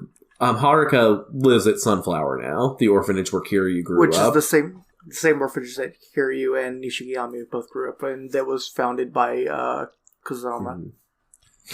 Yes, which there's a revelation about that later in the story that I was just like, well, damn. Yeah. Oh shit, yeah. But that is all the notes that I have for the story now. After you beat Majima, you end up back at Serena, I believe. Mm-hmm. And then when you leave, one of the little homeless guys that works for the florist tells you that you need to go there. So when you go there, he tells you that he's got nothing for you, but when he's looking on the screen, it's like a camera zoomed in on a kid and his girlfriend, and it turns out that is the florist's son, or he has nothing to do with his family or whatever, but like his son's in trouble, the girl he's with, there's some shit going on with her, so you have to go and talk to them, and you end up having to fight. His name's Takashi, and my brain, it turns out he's tied into a really minor league Yakuza family that the entire time I was doing that plot, I'm like, these guys sound like they suck shit. I could beat all of their asses. What are we doing here? It made me think of Tekashi 6ix9ine and like his affiliation with the gang or whatever. I was just like, this dude, I'm glad he doesn't have 6ix9ines tattooed all over him. But yeah, you beat him up, then the gang shows up, you got to fight them, and they kind of direct you to, is it the club that you go after that? Yeah, I believe so. Debola. And you got to go in there and you got to deal with some of basically like these loan shark type people. I believe that's right. Yeah, because then you end up having to go talk to the girl herself, and that's when you find out that the girl is like selling herself to make money. Oh no, excuse me. I think you're mixing plots together there. I'm sorry. I skipped a bit ahead too. I am. I'm sorry. So you handle the Takashi situation. You end up finding out that he's a good kid and he's in love with a girl who is actually the daughter of a prominent Yakuza member, and they end up agreeing that like they don't like each other, the florist and the Yakuza guy, but like their kids love one another, so they're gonna work it out. But you do have to end up beating up that gang and basically telling them to fuck off and leave them alone. And then that's when Date, where you have to deal with his daughter, correct? So you end up having to deal with Date. So you end up fighting his daughter, and she's like, you can have one of us or both of us with her and her friend. And it turns out that they're selling themselves to make money. And you're like, you end up having to chase down after her and get information about, you're looking for Shotaro, who is this guy that she's apparently in love with. So you go to Stardust after you go to this one, if you go to the first bar and the guy asks you, if you can pick the most expensive drink that we have and buy a glass of it, I'll tell you where Shotaro is. So you have to figure out which one's the most expensive drink, and then you buy it, drink it, and he tells you where Shotaro is, and which is what he says is that he moved to the Stardust Club about 3 months ago. So you go over to Stardust, right, and like you go into this cut scene, and I think the believe is when you end up having to fight a big group of the people again that are like, you're mucking around and shit that you shouldn't be messing with. And then you end up tracking down Shotaro, and he's actually part of a big money scheme thing where they're like ripping off like loan shark type thing. And you end up having to fight them again, and you fucking kick his ass. This is like one of the first times in the game I believe you can start using Kiwamis, at least if you've been upgrading, and you can beat his ass with that. And that's basically the general basis of Chapter 6 is saving the florist's son and then saving the daughter.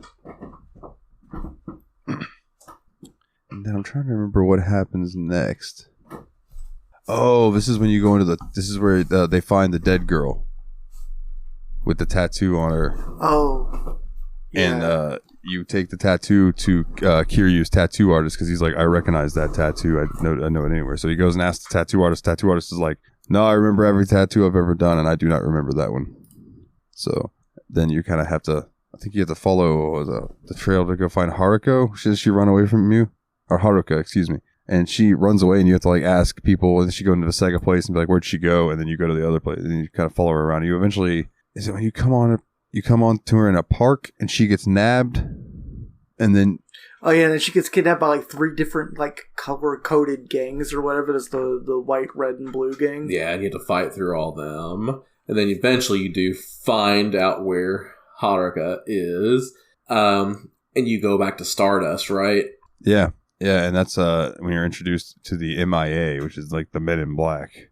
Yeah, and they come out. They totally are the Men in Black, actually. This scene was the first one that I was like, oh shit, because this is the first like cutscene where people were trying to kill this little girl. Yeah. And you're like, oh god damn, is this game gonna go there? But yeah, you end up, that doesn't happen. You know, of course, Kiryu and Date don't let that happen, and then you get into a big brawl with all these motherfuckers. And might I recommend to anybody listening, if you decide to play these games, focus on the dudes with guns first. Yeah, for sure. Get them as quick as possible. But Haruka did grazed a bullet in the arm, though. That's right. That's right. She does get shot. It's later that. Yeah, okay. She does get grazed, correct. Which just infuriated me. Yeah. Because at this point, I would die for that little girl. She's so sweet. Yeah. And so then you get back to Serena after that with Haruka again. And that's when Kiryu finally decides to tell Haruka that Mizuki's dead, her mom, that they found out that she's dead. But then they're like, we can't stay here. Too many people know where they are. So they head to West Park, where the florist is, and they let them have a place to stay in West Park to kind of keep out of the way of the police and the Yakuza, because they don't go there, because it's kind of a dangerous place. Yeah. And then I believe it was Haruka was like, can we go do something? So you guys end up going, you end up in a gambling hall, and they're like, no kids allowed. And he's like, it'll be all right. I'm Batman. Yeah. And they're like, oh, okay. Oh, no, I'm sorry. The guy's like, no. Or, no. That's later on when you go into the cat house, when he fucking punches a statue and just shatters it, and like, yeah, it'll that be part's fine. later. But this one, you do just get into a fight with this dealer of this game, because you find out that he's rigging the die. Like, it has some weird mechanic in there that rolls it to whatever number he wants to. So you have to beat the crap out of everybody in the gambling hall, which is a pretty funny and fun scene. Like a moment of levity you need when this game's gotten so dark at some points. Yeah. I would have wished that you could have thrown more people through rice walls. Because those are absolutely rice paper walls, and that would have been fantastic. Then you go drop Haruka off at Purgatory and go back to Serena, which is where you meet up with Nishiki. You finally have your face-to-face confrontation. And he tells you everything. Just kidding, he doesn't tell you that much. He tells you a few things. He doesn't tell you everything. God! Yeah, It's chapter 8 out of 13 now, and he doesn't really spill all the beans. Yeah, I mean, he basically tells you that he didn't mean to kill Mizuki. Yeah, it was an accident. Oops. And that he was the person that shot Kazuma. And then she's like, I really wish we could have worked together, but this isn't working out how he planned. So he enacts his secondary plan, which he has a group of Nishiyama family members come and challenge Kiryu to a fight. And as Kiryu's going down the back window, he's met with even more people to fight. God, that fight was so fun. It reminded me a lot of a scene from Zero. Like, you had to fight out of Serena in Zero also. And, like, I was just like, well, you know what? I've done it before. I'll do it again. Yeah. Eat my ass, dorks. Yeah, so it's just another big brawl. And then that takes you to chapter 8, right? Yeah, and chapter 8 is where you go to Purgatory, and Haruka is missing, and you have to find each of the 3 gangs that attack Purgatory. Because this is where, like, Purgatory, like, it gets blown. Like, when Kiryu shows back up, Purgatory, it's on fire. And he's like, oh my god, and he runs in there, and Haruka is missing. So... Yeah, but this is an important flashback scene happens at the beginning of chapter 8, though. Oh, what was that? No, I was just going to say, my little guide thing I'm using to help me through this does not have that, so please, by all means. Yeah. So most of the chapters do begin with a flashback. So this one begins with Nishiki sitting at his desk with that thug that he has been using to help him collect all the debt. That's right. So this is the point where he finds out where this thug got the most recent huge haul, which was enough money to finally cover the bills for his sister. And he's like, oh yeah, I took all this from some doctor who worked out of this hospital. He's like, what doctor? And Nishiki just runs out of the building to the hospital and finds that doctor he promised to do the surgery that he was going to pay for the organ broker was the doctor that got scammed. He just decided to get the hell out of town. So now Nishiki has nobody to do the surgery for him. His sister's pretty much donezo at this point. Oh, see, I didn't take it like that when I saw it. I took it like Nishiki had slowly been making payments or whatever, and then once that doctor got that 30 mil, he paid off his debts and then skipped town. That's what I thought. But I think what you're saying is more correct, is that Homeboy went and took that money and Homeboy was scared and then left, and that's... Yeah. Oh, fucking A. That's even worse. So, like, this whole plan that Nishiki had to pay for his sister's surgery... using this guy that he absolutely loathed because he was the guy that could get the money, get it taken care of, found out that this is how he got screwed over in the end. And really sucks. And that's where that flashback ends. Then it goes to the Kiryu stuff, where we were talking about poor little Haruka got kidnapped again. Again. She gets kidnapped quite a lot in this game. She's like the Princess Peach of this shit, except she's like 9 years old. Yeah, and we don't need to get really into depth of the color gangs. Like, the gangs were the ones that blew up, and they were the ones that you found out ran off with Haruka, and you had to fight through the 3 color gangs like Willie had mentioned earlier. I will mention that I did have to look this up because I could not, for the life of me, find where I needed to go to find, like, the specific people you were looking for. Did you try talking to people ever? Because they made it... I felt like when you were in the general area of them, then you would see that color of gang, and like all the people there would wear the color and be like, here's the bloody eyes, or here's the blue Z's. I can find like where the gangs were at, but like when they needed you to go to specific areas to like talk to people, you couldn't find the actual headquarters. Damn it, where am I supposed to go? But I did find it eventually. Just looking at maps. To be fair, I thought they were all going to be in public parks too, so I was like confused when they weren't. But once you kick all the gang's asses, you get the call from Date, and I believe from there you guys end up going to is it Yokohama? Yeah, because you find out that she was basically taken by the Snake Flower Triad, which is like Chinese mafia, and you have to go. So you get this really graphic and hard to watch flashback at this point too, because Kiryu does not like the Snake Flower Triad, because this guy named Lao Kalong basically captured and tortured Kiryu, and the only reason he wasn't murdered was because Kazuma burst in and saved his life by shooting everybody in the room at that point, basically. Like, it was a very graphic scene, like Kazuma basically getting crucified. And that's why Kazuma has the limp at this point, because Kazuma actually was shot in the leg during that break-in. Yeah. And also, it showed off a slight bit of the skills that were hinted at earlier in the game during one of the flashbacks, where somebody in front of Kiryu and Nishiki, I think, were mentioning that Kazuma was one of the best assassins the Yakuza ever had. And he was quick to be like, hey, shut up. Like, don't talk about that. And then in that scene, when he comes in, he fucking like Tomb Raider leaps over that desk and pow pow and kills those dudes while he's in midair. I'm like, oh shit. Yeah, there's that assassin skill. He's pro as fuck. So you found out you actually have to leave Kamurocho to go to Yokohama in pursuit of her. And it shows a scene that Shimano had been working with the Snake Flower Triad, and they were discussing various ways to split the 10 billion yen. Now, this is one of the points in the game that I put on that song Rain.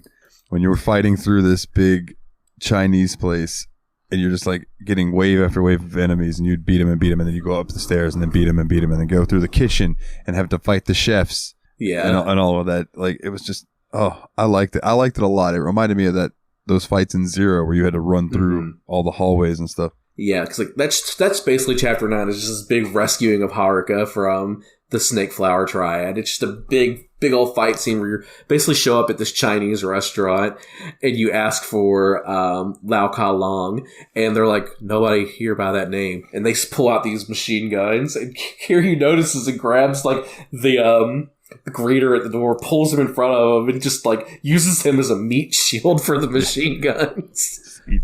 That dude fucking dead. Yeah, Kiryu doesn't kill anybody. Yeah, and that's the deadest dude that Kiryu has ever touched. and then I believe the cutscene at the beginning of Chapter 10, is that the one where Nishiki finally loses his shit on Homeboy? Yeah, so like it begins like Nishiki's sitting alone. He's like contemplating, like it looks like he's contemplating seppuku or whatever. He has like this knife and he's holding it to himself and all this stuff. And then that one thug comes in looking for him, and he just starts going off again. He's like, what? I got the money. Is that not good enough for you? And at this point, Nishiki is just like, nah, fuck this. It takes the knife that he had pointed at himself, turns it around, and just rams it into Homeboy's gut like 16 times. Yeah, and just gets covered in blood. And this is the point where Nishiki takes Homeboy's blood and slicks his hair back with it. And I was just like, oh, God. So that's why he started wearing that style. Oh, what a shiver of a fucking... What a bad motherfucker. Yeah. Pretty graphic. Pretty good. Like, so you see that change in Nishiki at this point where he's like, nah, I'm done doing anything for anybody else because nobody ever had my back except for Kiryu always did, but Kiryu's in jail. So. Yeah. And there have been flashbacks that we've skipped over where people just like tell Nishiki how worthless he is, like that are like higher ups, not just his underlings, like people that are like Kashiwagi does it, Shimano does it, like so many people. Yeah. Everyone's like, you're a dumb piece of shit, and I wish you were Kiryu. Kiryu's my real son. Yeah, pretty much.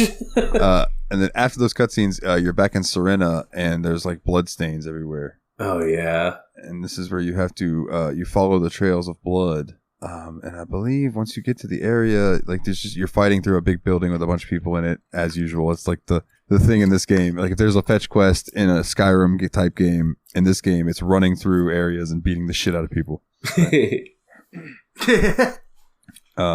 I believe like you make your all the way up to the roof, and you end up help me out. First off, like you get like you find out that like, so when you get back to Serena, you're like on the phone basically, and Shinji warns you that somebody's been leaking information, and so like the florist, so Shinji calls you and lets you know that, and basically finally the florist calls you too. Is like Reina's the one that's been leaking information to Nishikiyama, so at this point you find out that Reina has basically been telling Nishiki everything you've been doing since you've been having Haruka and Date come up. Like Nishiki knows everything because Reina's been telling him everything. That bitch. Yeah. So you get to the bar and you find that it's completely abandoned except for a note that says that Reina had left. Then Shinji calls Kiryu again and lets him know that Reina tried to make up for her mistakes and tried to shoot Nishiki. Then you realize the two of them are currently on the run together, and you're following that's when you follow the blood trail. Wait.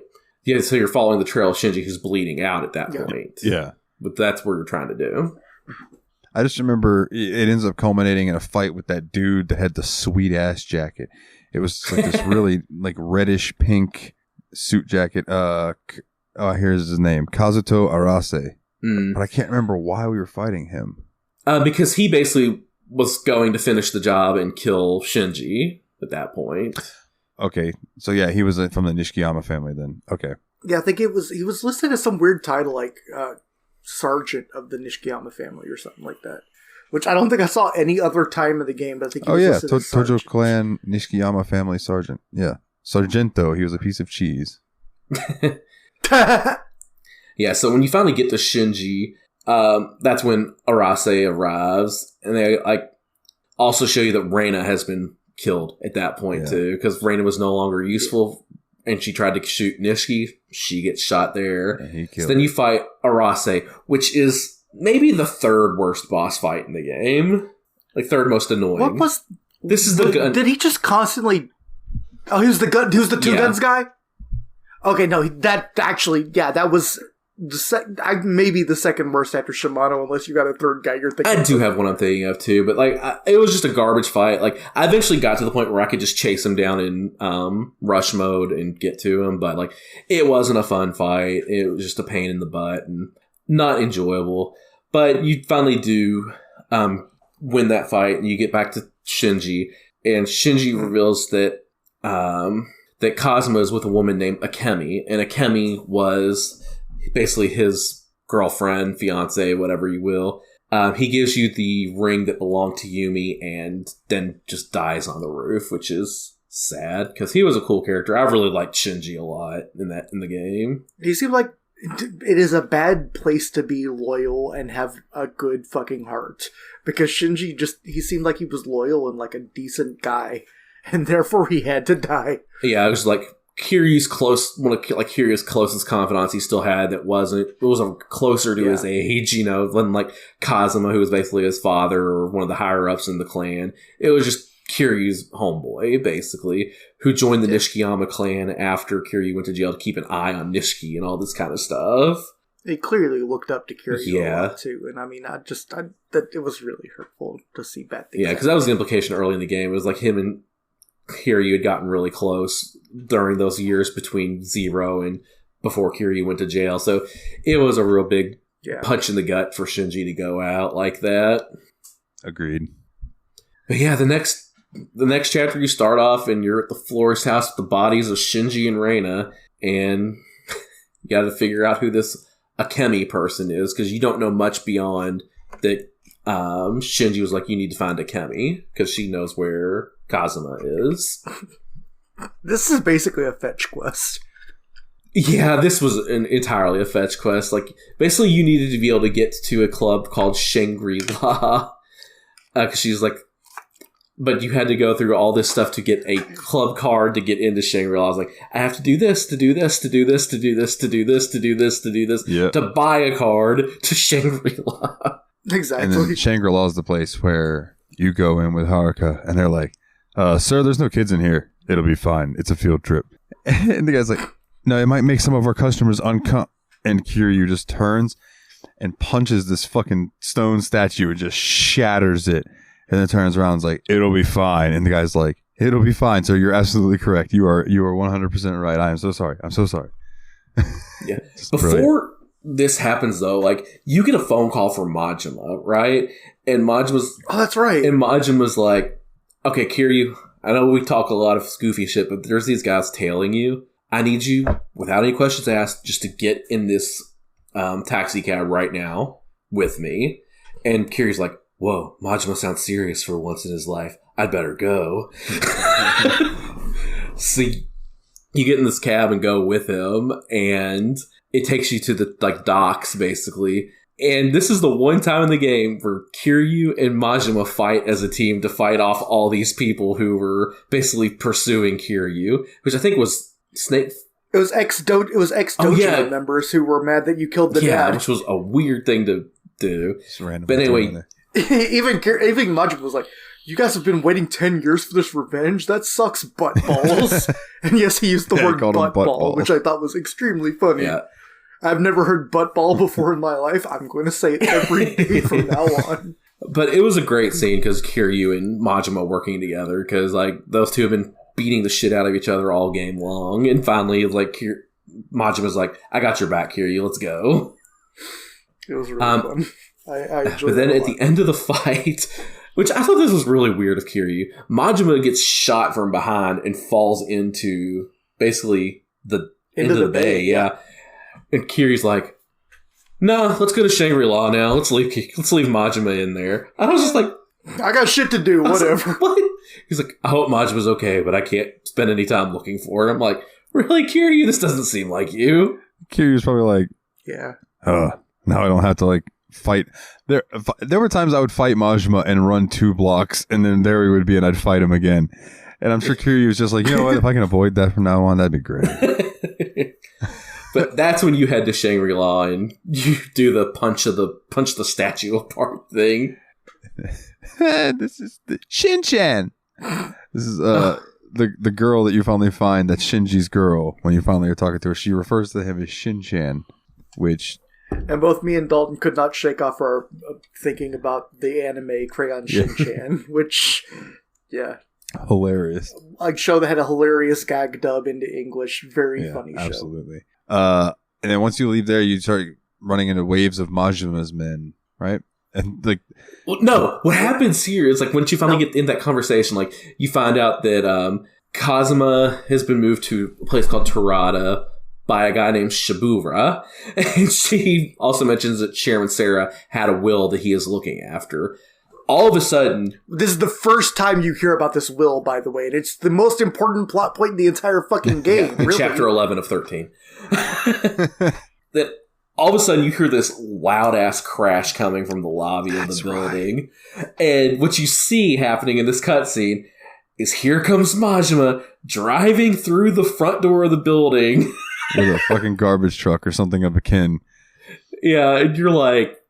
And you get down there, and he's like all taped up from where he'd gotten shot 15 minutes ago. Yeah, right. Go. And you get just a regular boss fight with Majima. Like, but it was, God, I like Majima a lot because he's like very chaotic. I don't know, like if you had to put a D&D like chaotic neutral or whatever on him, I don't know. He's definitely absolutely chaotic neutral. Because like he's like holds this woman at knife points like, hey, why don't you be my wife, why don't you be my girl? And she's like horrified because he's got this knife to her, like if she says the wrong thing, is he gonna stab? He's like, no, I'm already in love with someone. And then Majima just like, oh, if you're just in love with someone, go ahead. Yeah, just lets her go. Because Majima's like, I appreciate honesty, that's all I want from people is honesty. And then you fight Majima here, and this is one of those ridiculous like ongoing boss battles where you fight him for like the first half of his health bar, and then you punch him so hard the floor caves in, and you end up fighting in the basement. You can actually pick up pieces of the floor rubble for the rest of the fight and use it as a weapon. It has infinite durability even. Yeah, it's ridiculous. And you get through that fight, and you finally go back to West Park because you get the information that you needed. And you put Shinji's body to rest. Like the florist gives Akemi his ashes, which is kind of a sweet symbol. Poor Shinji, I missed that guy already. Right, and then that rolls into chapter 12, and then you start off in. What is the name of the guy? And I should know his name for reasons that we'll get into later. I cannot remember his name. The guy that helped Kazuma. Shibaru? Was that his name? Shibaru? Oh my god, yeah, as soon as you said that, I'm looking at I thought that said Shibuya, but it's Shibaru. Yeah. I thought it was talking about the city that you guys might have gone to. Okay, yeah, Shibaru. Okay. Yeah, he you're in the room with him, Kazuma, and then the little girl. And this is when you're on the yacht, correct? And the yacht starts getting attacked. Terada's yacht. Yeah. And it starts being attacked by Shimano's goons. So, of course, they're like, Kiryu, don't get hurt. And he's like, don't worry about me. I'm Batman. And he kicks the door open and goes out there, and you got to start going through corridors and whipping ass. And then you end up in that big on the outside deck. Yeah. With a bunch of dudes. And I'm pretty sure this is the point where I saw a guy who was wielding what I would consider a fucking Gears of War weapon. Yes. Okay. That guy stuck out really hard in my head. Like everybody's got like, wakazashis or a pistol, and this motherfucker's got like something you would take and use in Doom. Like this giant spinning saw handle. Just like a giant circular saw. You're like, what the hell is this guy doing here? So I immediately went for him first, just in case. And Yeah, he looks scary. Took him out. But yeah, so you're basically fighting the Shimano family with, and you have the Kazuma family shows up as reinforcements. Like, Kashiwagi shows up like a badass. Like, I love that guy. That was very reminiscent. I wonder if the scene in Zero was like an ode to that. I think from it the was. original. I was thinking that too, actually. Literally scene. shows up to bail you out at a yacht again. And what a time for us to play it, being that apparently, everyone thinks it's already getting close to Christmas, being that it's November 9th. But when all the guys show up and they're like, what took you so long? And he's like, dude, it's almost Christmas. I did what I could as quick as I could. I got you the biggest present. So Yakuza Kiwami is a Christmas movie. I'm in. I'm just throwing up a thumb up. I genuinely appreciate it. So you end up fighting Shimano again and his family. But at some point, like, you win the fight, right? And then, like, as Shimano's lying there on the ground, like, just had his ass beat, there's a grenade sitting next to him. And Shimano grabs this grenade and throws it at Kazuma, which it blows up and injures Kazuma really bad as because he throws it and Kazuma dies on top of Haruka to protect Haruka in that situation. And once that happens, like, the rest of Kazuma's group just unloads guns on Shimano. Shimano is plastered dead on the ground at that moment. I'm like, damn. Oh yeah, dude, like bullet to the head too. Like there's no coming back from it. Like he's got chest bullets, head bullets, leg bullets. Oh, God. Yeah. And this was the second Shimano fight I mentioned earlier, and it was nowhere near as painful as the first one. Yeah, I agree. And this is the point where Kazuma dies, right? Yeah, Kazuma does die from the wounds from that grenade. But he does basically tell you that this money belongs to this guy named Kyohei Jingu, who used the Tojo clan to launder money. He's basically this politician who also happens to be Haruka's dad. And Yumi's baby dad. former lover, who left them once he had this political ambition. He got an offer basically to marry like the prime minister's daughter or something like that. I think that's literally exactly it, yeah. So, honestly, the Jingu thing sprung up super late. And it kind of felt like tacked on. It was not the most best resolved of the plots in the game. Like, I would say that, like, I got a lot more closure out of both Shimano and Nishiki than I did out of Jingu, who just shows up. Jingu sucked. But, like, this is where he gives Kiryu Sarah's will, tells him about Jingu, and admits to Kiryu and asks his forgiveness because he tells him that Sunflower Orphanage where he grew up and everything, is where they sent the children of the people whose parents that Kazuma had assassinated. Fucking brutal. Which is wild. Then the moment he hears that, all he says is, "But you're still my dad." Yeah. Which is so crazy. Like, I love that. Like, he's the most loyalist guy ever. Kiryu is so cool. Kazuma dies before you can hear that, though. That's why Kiryu shouts it to the sky. He's like, That's you true. are my father! Oyachi! Which always, I can't hear that and not think of Dan from Street Fighter. Dan from Street Fighter, because he yells Oyachi at Sagat all the time. Yeah. Man. And then you head into the finale, right, guys? Yeah, and the finale is like, I believe you're in Stardust, and they're kind of like, we'll help you however we can. And you have to talk to here's some money. Kazuki, right? Yeah, they give you, what, 300,000 yen? Was it 300,000 or it might was it have that been much? 3 million. I remember it felt like a very trivial amount at that point. Yeah. Yeah, I want to say it was like 300,000 yen. It was literally 300,000. That's the exact number. Because I remember spending more than that just to get the Shangri-La pass. I literally gave the guy the 500,000 he asked for. I did. I took the middle amount. I paid the 300,000 for it. I was like, money's no object at this point. Who cares? I'm not going to get 10 million yen and get the good darts. So I don't care. That's fair.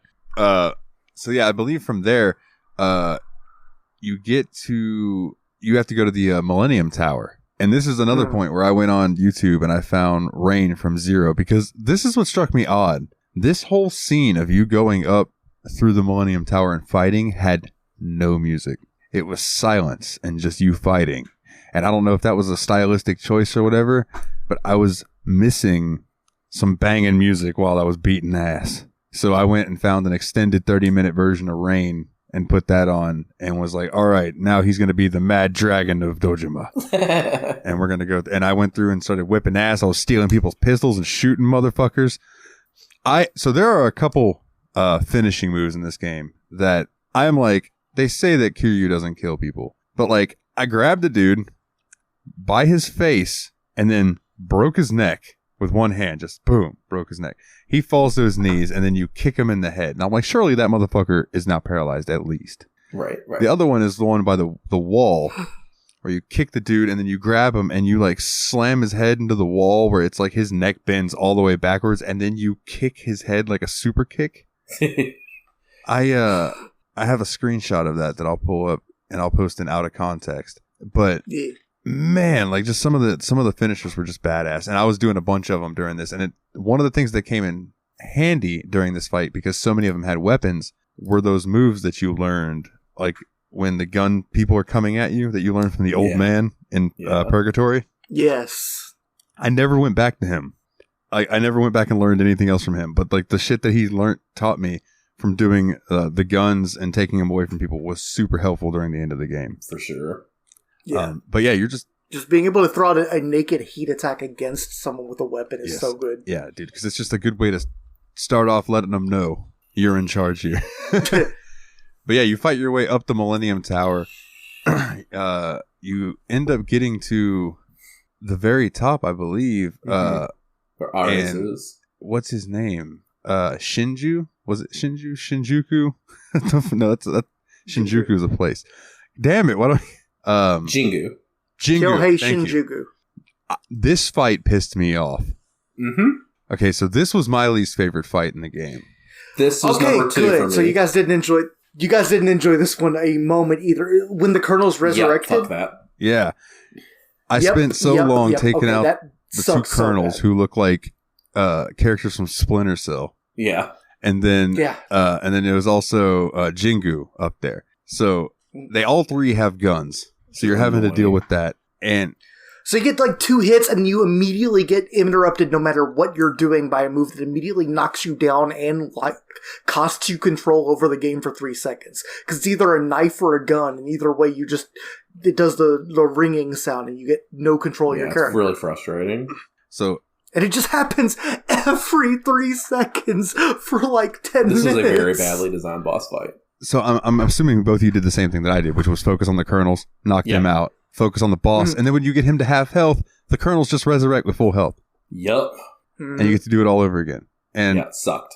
Oh, man. But once you finally get through that and you beat the shit out of Jingu, which does feel good, some shit goes down where like he had traded alliances and now like the leader of the Dojima clan is Kiryu. And this might have happened. Some of this might have happened before you fight him for the first time, but I'm just going to lump it all together. And then like Jingu gets shot, I believe, and it's by Nishiki, and then Nishiki's there and you end up having to fight Nishiki because Nishiki's upset now that you're the head of the Dojo clan and the Dojima clan. And No, you're not the head of Dojima. You're the head of Tojo. You are the 4th chairman now.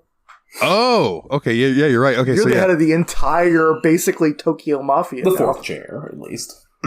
So there was a story in the beginning about like Nishiki getting the koi and Kiryu getting the dragon. It's the story of the koi, the legend, and it's why in Pokemon, Magikarp evolves into Gyarados. It's because the koi swims upstream, and once it finally reaches the point upstream where it can no longer go anymore, the koi turns into a dragon, and that's the lore from Japanese mythology.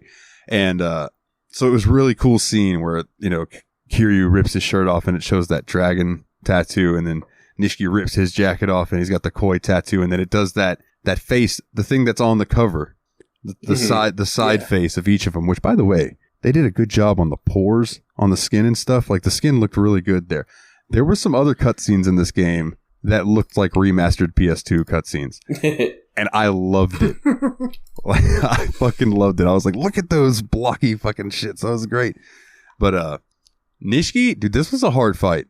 Not that I lost, but like I used a lot of items healing myself fighting him because he had a lot of bars. I started to get worried about my inventory because I got down to about 4 healing items by the time I'd beaten it. Yeah, he was nothing. He's like Wu-Tang Clan. He was nothing to fuck with.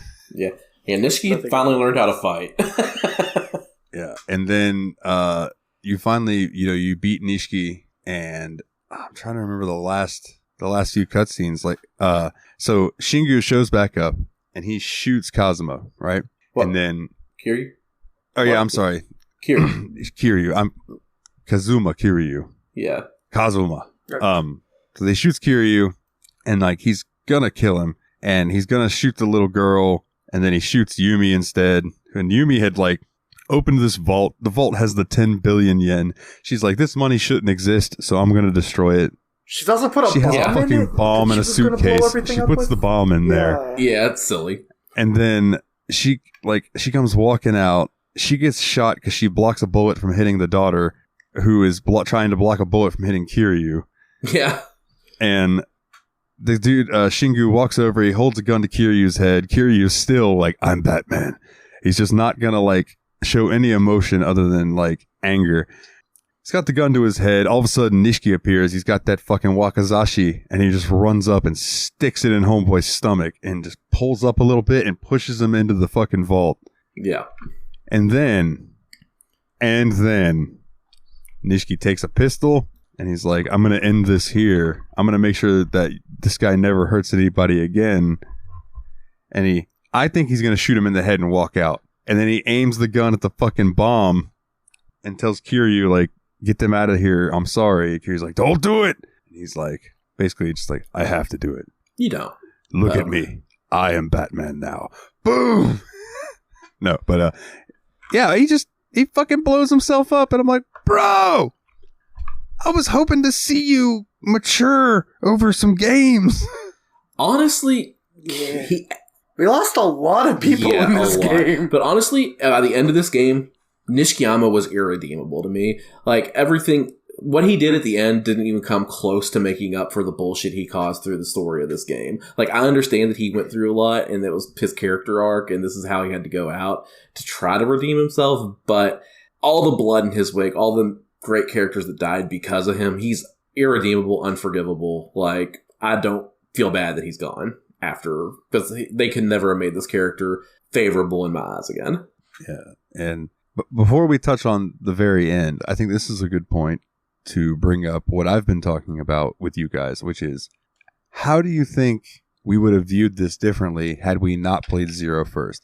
And then, like, so say we played this before Zero, going back and seeing Nishikiyama and Majima the way they were in Zero, do you think that it would have been more impactful?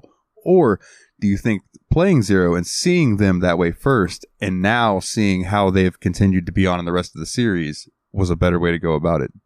I think personally that I'm glad I played Zero first, because I got attached to Nishiki.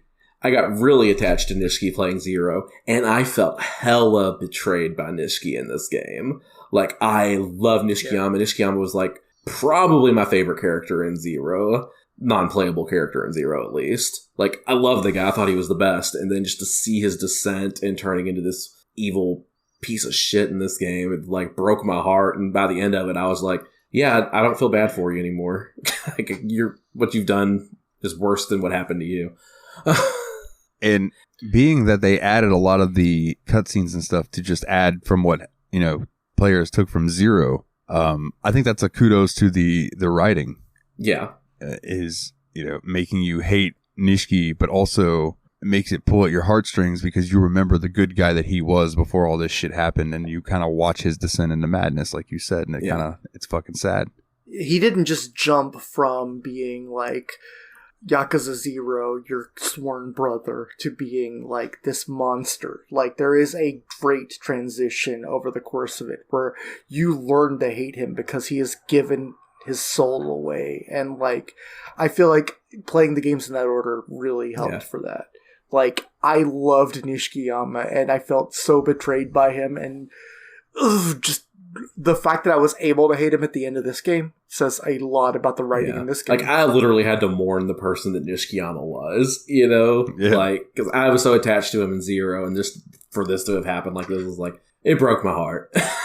So then y'all basically agree with me there. Because I agree that I think that playing Zero first set us up for the best reaction that we could have had to this game. I agree. And I think that's the way they intended it this time. They knew Zero came out, and they built Kiwami based from the first game, but also building off of what they put together in Zero. Yeah. Like, it's a retelling from the perspective of somebody that's played Zero, in my opinion. Especially... I think that's... Oh, go ahead. Yeah. I was just because I think that seems really accurate. That seems really... Like, I think that they built this game to be equally enjoyable from someone who played Yakuza from the start as someone who just joined out Zero. And Zero was the entry that brought a lot of new eyes to the series. Mm-hmm. So that's a smart decision, in my opinion. Yeah, same.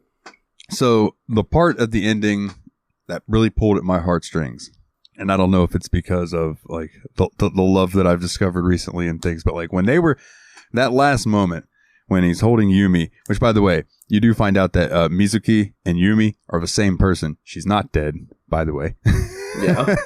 We forgot to mention that part. There's a lot of plot, guys. Yeah, there is a lot of plot. Sorry, Adam. I felt like we were hella over-explaining the plot, and then I realized we could spend another 30 minutes talking about the plot. And Yeah. So, basically, this is the girl that Kiryu's always loved, and it's also the mother of this girl, this little girl. So, Kiryu's holding her, and he's like, you know, I've been waiting for you.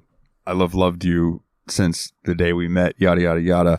I saved this ring for you. And she's like, you kept that? And he pulls out the ring from the beginning of the game that's engraved with her name. And he's like, yes, I kept this for you. So she unlocks the locket that the little girl has had the whole game. And everybody's wanted this fucking locket. And it opens up and there's just a picture of Kiryu in there. And she said, I kept this locket so I could look at it and always remember you. After I got my memory back, I didn't want to forget you. And then she got the tattoo on her chest, which is the Queen of the Night flower, which is, I think, supposedly supposed to grant a wish. And her wish with that tattoo was that she would get to spend one more night or at least see Kiryu again. And she got her wish. And then she dies in his fucking arms. And it's like, oh, that's so fucking sad. Yeah. Like, this game was just like sad. There at the end, it was just hitting you with some sad shit. It does pop up at the post-credits scene is nice and happy, but like, god damn. Well, yeah, like the whole thing at the end is like the cops show up and they're like going to arrest Kiryu again, and Kiryu's like, fine, arrest me. And Date shows up. I have nothing. Like, he literally is like, I have nothing. I've lost the woman I loved. I lost my brother. I lost my father everything. died. Like everything. My father. And then Date's like, Kiryu, what the fuck do you think's going to happen to this little girl if you go to jail right now? Yeah, she's going to be alone again. And so Kiryu found something to keep going for, which was Haruka. So he basically adopts her, as his own daughter. Yeah. So, which it makes poetic sense that it was from his beloved's daughter. Yeah. Man, it's so good. It's so good. And then the ending where like, I was kind of sad that she was like, no, I don't want to keep the dog. We can just leave it here. Maybe it'll find its mom. I'm like, bitch, take the dog. Are you kidding? The most perfect bow on the end of this game would have been Kiryu walking away with that little girl, and she was holding that little Shiba Inu puppy. That would have been perfect. But no, instead it ended with just them walking away. Fuck that dog. Yeah. Is Santa real? Yeah. And then it pops up and it just starts rolling credits. And what a good game. But the bizarre thing about when it starts rolling credits is the song choice that plays during the credits. For some reason, it's Amazing Grace. I was like, what? Okay. Sung in English by a Japanese singer who is pretty good at English. Very good singer. Pretty good at English, too. Not great, but pretty good. Yeah. But yeah, man, it was just a good experience. You want to do ratings? Yeah, let's rate it. Let's rate it. So, what did we give Yakuza 0? Because that is... I'm pretty sure I gave it a 10. I think we all just gave it solid 10s, didn't we? Board, I think it got 10s across the board. Yeah. So I think I might be the hardest on this game out of all of us. I think despite the fact that this game was a phenomenal follow-up to Yakuza 0, it didn't quite do enough to distance itself from really bad gameplay decisions that they probably made back in the day that they really should have fixed. In the end, I'm really happy I played this game, but I'm going to give it 8.5. Okay. That's not as bad as I thought you were about to say. I will say this game... What the hell did you think? I didn't think I was going to give it a 5? I didn't think you were going to go that bad. I thought you were going to go like 7.5 at rate. But the thing about this game is I was actually really surprised. I don't know if we really mentioned this, but it actually looked and played better than Yakuza 0, which I didn't expect at all. I thought it was a much better looking game, and I thought it played smoother too. And I... Outside of boss fights. Well, yeah, you know. And I also think it was an improvement mechanically over Yakuza 0 in every single way. You know what? You're right. I'm going to upgrade mine to 9. It's like, mechanically, it was an improvement to Yakuza 0 in every way. Where it failed to me a little bit, fail is a really harsh word that I don't mean, was story. The story can't live up to what happened in Yakuza 0. But Yakuza 0 felt like a culmination of everything and what people wanted to see from Yakuza to learn about the beginnings of Kiryu and Majima. And the fact that you got that in 0, and you had such an intertwined story where the two characters didn't even really meet, which was a brilliant decision in that game. I'm basically just reviewing Yakuza 0 right now, just to basically say that Yakuza Kiwami was a great game, but the story could not live up to 0, and it's 9 baseball bats out of 10 dragons. 9 bats out of 10 dragons. Agreed. Mr. Suter? I liked this game, but... The hell? I know, right? The hell you say. But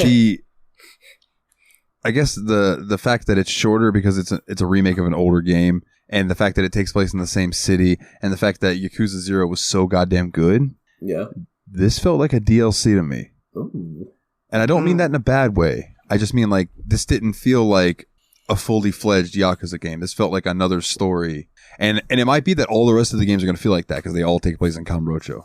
Right, so it might just be that it's going to feel like a continuation of the last thing. I do think that the combat was more fluid and the graphics were smoother. But you guys both know I'm very, very big on story. And as good as this game's story was, it did not grab me the way that 0 did. I did really feel for the little girl, and I have a soft spot for that. But I'm giving this an 8.5. So, Okay. Because I think that there's room for improvement over the rest of the series, but I'm going to give it an 8.5 with the caveat that if we play the rest of them and none of them really live up to 0, then I'm giving this a 9 in retrospect. But I don't think any of them are going to live up to 0. I think 6. I think 6 and Kiwami 2 are both going to be good. I think 3, 4, 5 are going to be a rough patch. And then we'll be in for Judgment and Lost Judgment, and then Like a Dragon. No. We're going to. I know that. Right? Yeah, I want to play Like a Dragon bad. We absolutely do. We might do 7 before we get around to 6, unless one of us absolutely binges the fucking. I wouldn't be opposed to that because it's a separate story. It is a separate story, doesn't it? Call back to the other ones too, though.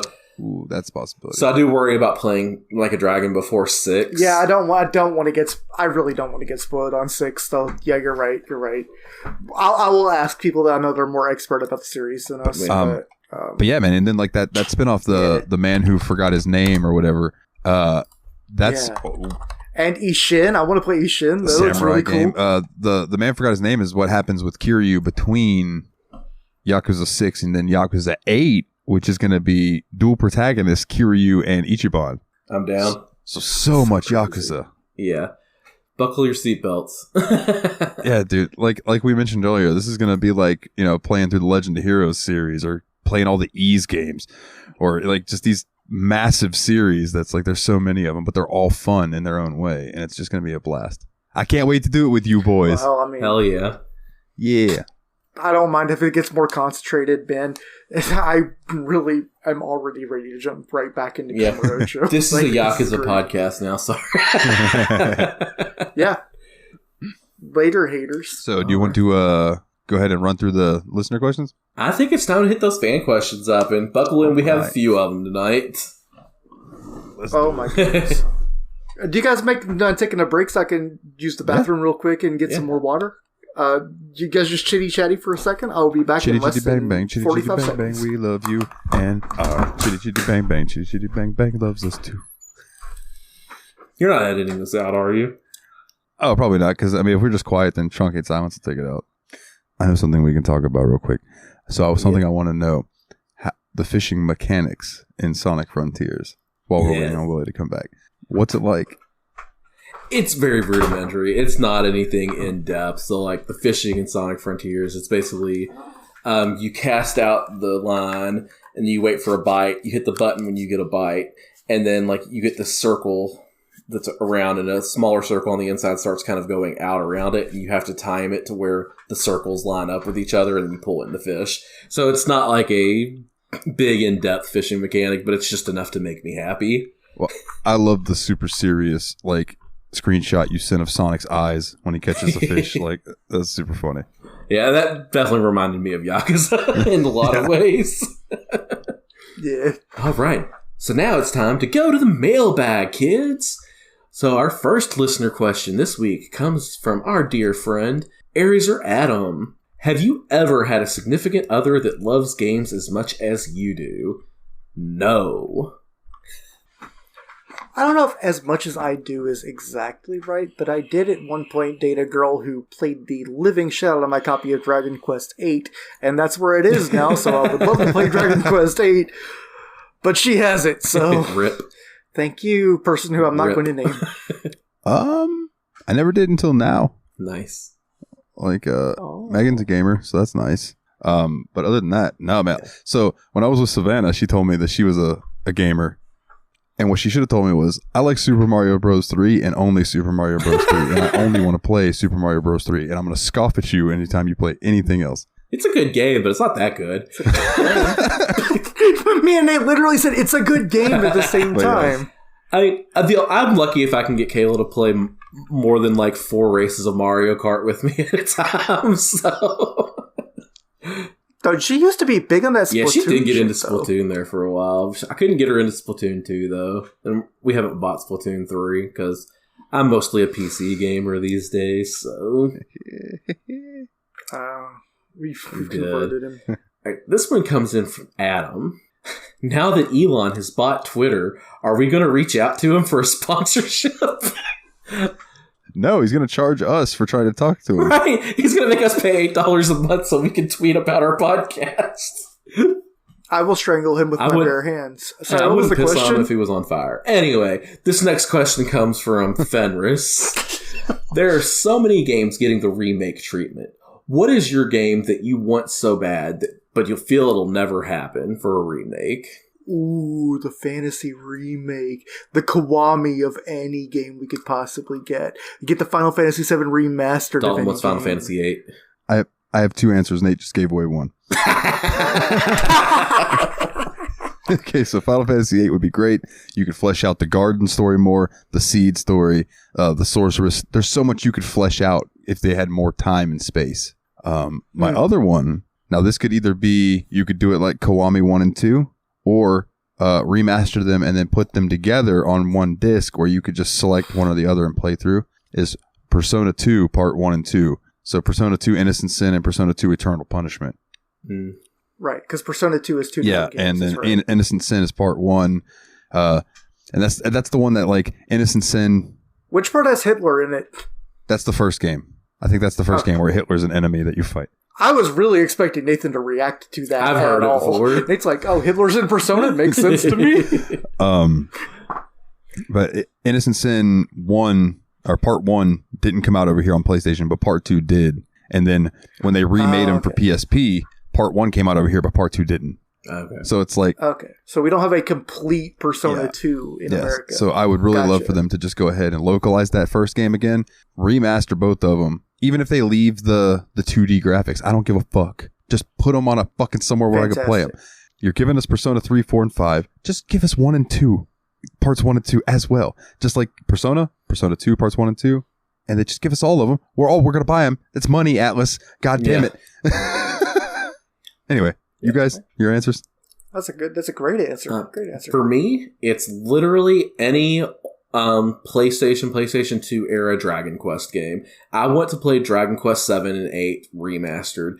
Like, look how Hell well yeah. 11 has done for that series. Like, everybody loves Dragon Quest 11. Give me 8 again. Let me be Genghis being a goober. I love Yangus. He's my Let me favorite. be Genghis in high def. Let's go. I agree. Shit. And 7's one that I've always been interested in because I've heard it's so goddamn long. Yeah. Yeah, it's a super... I played it on the PS1 for a while, and I never even got close to finishing it. Nate, you're going to have to wipe off your chair after this, but you know how Super Castlevania 4 is basically a remake of Castlevania 1? What if there was a 16-bit-ish version of Castlevania 3? That sounds amazing. Yeah, we're going to have to wipe off his chair. That would be really good. Hear me out. I would really love that game. That would be the ultimate Castlevania, right? Take a Castlevania game and do it how they did like Wonder Boy, where they hand drew all the graphics. Oh, well, you could switch but the then you remake could switch graphics them on and off. if you wanted. So like it could look hand drawn and badass, or you could go back to the NES and how that looked if you wanted. That'd be amazing. That's That could actually be really cool. sick. It's Yeah. a dope idea. Love that, Right. dude. This one's from Kana. The flip side, a game you never want to see remade because it doesn't need it. Dragon Quest VIII, I'm stamping I'm on gonna punch you in the screens. dick. It already got remade, the DS Okay, but- version. PC it. PC. Yeah, it should. They really do need to make Dragon Quest for PC. It's a game I really don't want to see remade. That's a tough question, because, like, I think what game would be killed by being remade? I think it has to be a game that was just so perfect the first time because it was such a snapshot of its moment in time that you couldn't even do it better today, like The Guardian Legend or something like that, you know?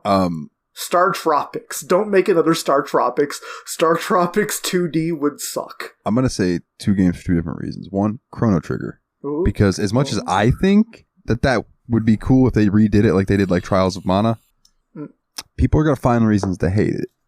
Chrono Trigger was also the perfect RPG of all So time. my other answer is Final Fantasy VI, and my reasoning for that is the same thing: is that they could not do that without upsetting people in some way, and I also don't know how that game would hold up to people who don't have nostalgia glasses for it, because I was playing it through the Let's Play for the JRPG report, and I stopped doing that because I ran out of time. Like, I just don't have the time for it anymore, and I feel bad about that. But also, like, it got to the point where I was having to make myself play that game. And I know that is fucking blasphemy. Arcader has just unsubscribed, like, because he went on a whole thing about how much he loved that game. And I had fun with it, but it just, while I played, I had fun. But while I wasn't playing, I had no inclination to play it. I'll put it this way with Final Fantasy VI. I need to play it again, and maybe it'll do the same thing 7 did for me, where I will like it more now than I think I will. Yeah, I feel like my problems with Final Fantasy VI are more spiritual than actually with the game. But, like, Final Fantasy VI literally had the Pixel remake that came out, like, months ago. Obviously, that's not what we're talking about here, but the Pixel remake is just And months people old. bitched about it. Yeah. A lot of Who people. bitched about it? The They only complained problem about the font. literally the only problem I have is the I've heard font. people complain about the font. Some people just said that they preferred the classic sprite look. They didn't like how they done it in the new one.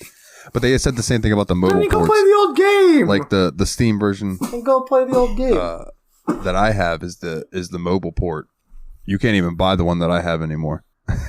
They don't sell it anymore. But I don't mind the sprites the way they look. But that's just me. I don't have that nostalgia for the original Super Nintendo, graphics.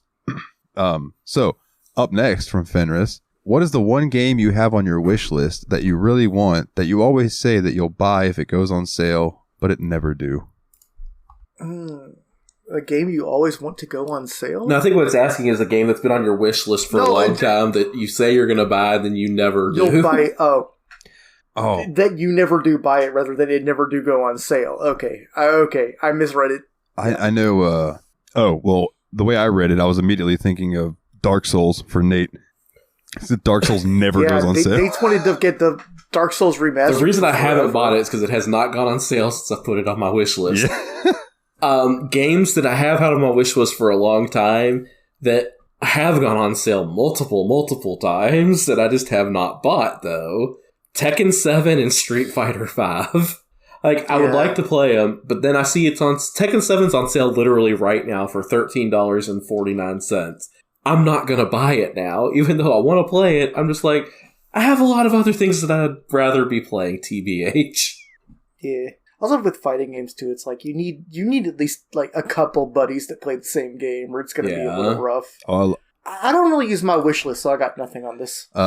Like, I have a wish list on Steam. It has like 4 games in it. It's just random shit. I clicked it on at one point. So 2 that jump out to me. Ooh, Gesundheit, my friend. The 2 that jump out to me are Serious Sam 4 and Mountain Blade 2 Bannerlord.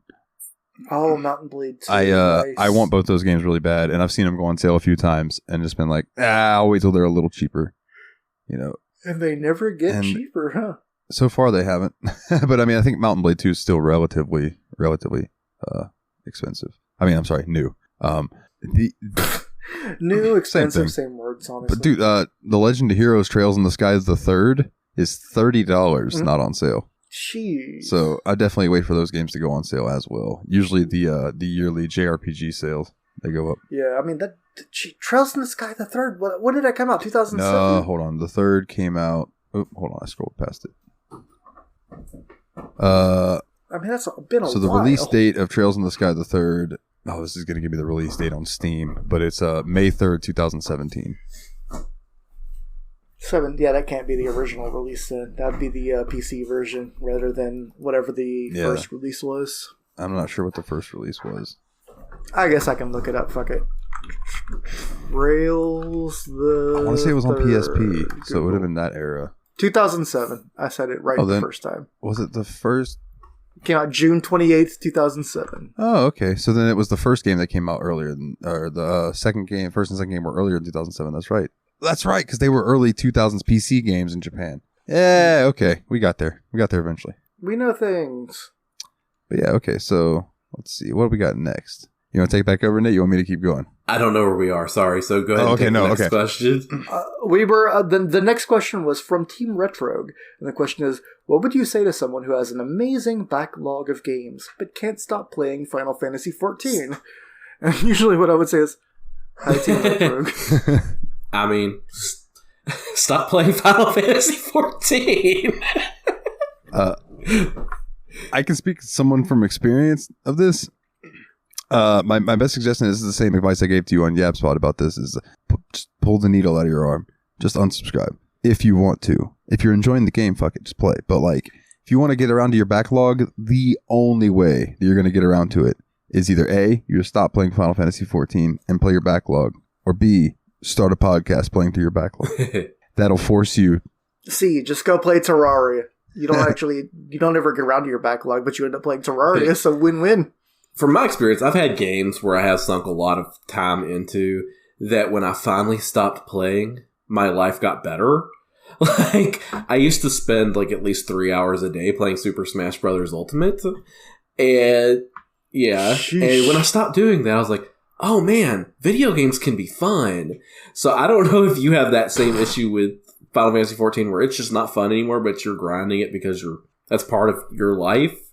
Yeah. If it is, stop. The funny part is Nate would message me when he's playing Super Smash Bros. He was just hating it the entire time. He's like, oh, I've run into another character that I freaking hate fighting against. This guy sucks. This isn't fun. I'm not having a good time. I'm like, please, just go play soccer or something, dude. You could be having fun in life.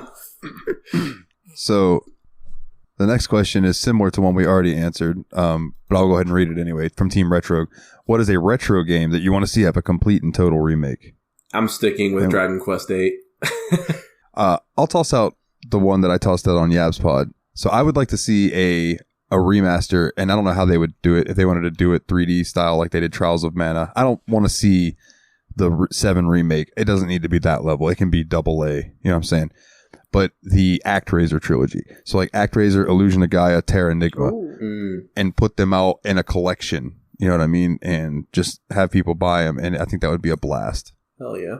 I would like to see Hexen, which is probably the Doom engine game that people like the least. And just update the shit out of it. Like, just make it not suck, because there's some really cool ideas in the game, but there's some really bad ones. I own Heretic, Hexen, and Hexen 2, I believe. I haven't even played Hexen 2 before, actually. So the next one's from Team Retro. What are you most looking forward to in your journey to play all the Yakuza games? Honestly, just more of Kiryu being Kiryu and Majima being Majima. I don't need anything else but for those two characters to be themselves, because they are both perfect in their own ways. I've never felt like that attached to two like characters that keep appearing in the same series over and over again as I have for Kiryu and Majima. Like, God, these guys, I love them so much. I concur with that. I agree.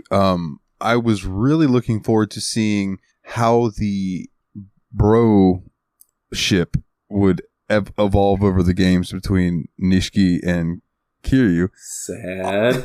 I thought that might last longer. That is not going to happen. Yeah. So now I'm very curious as to what's going to happen with this girl. Haruka.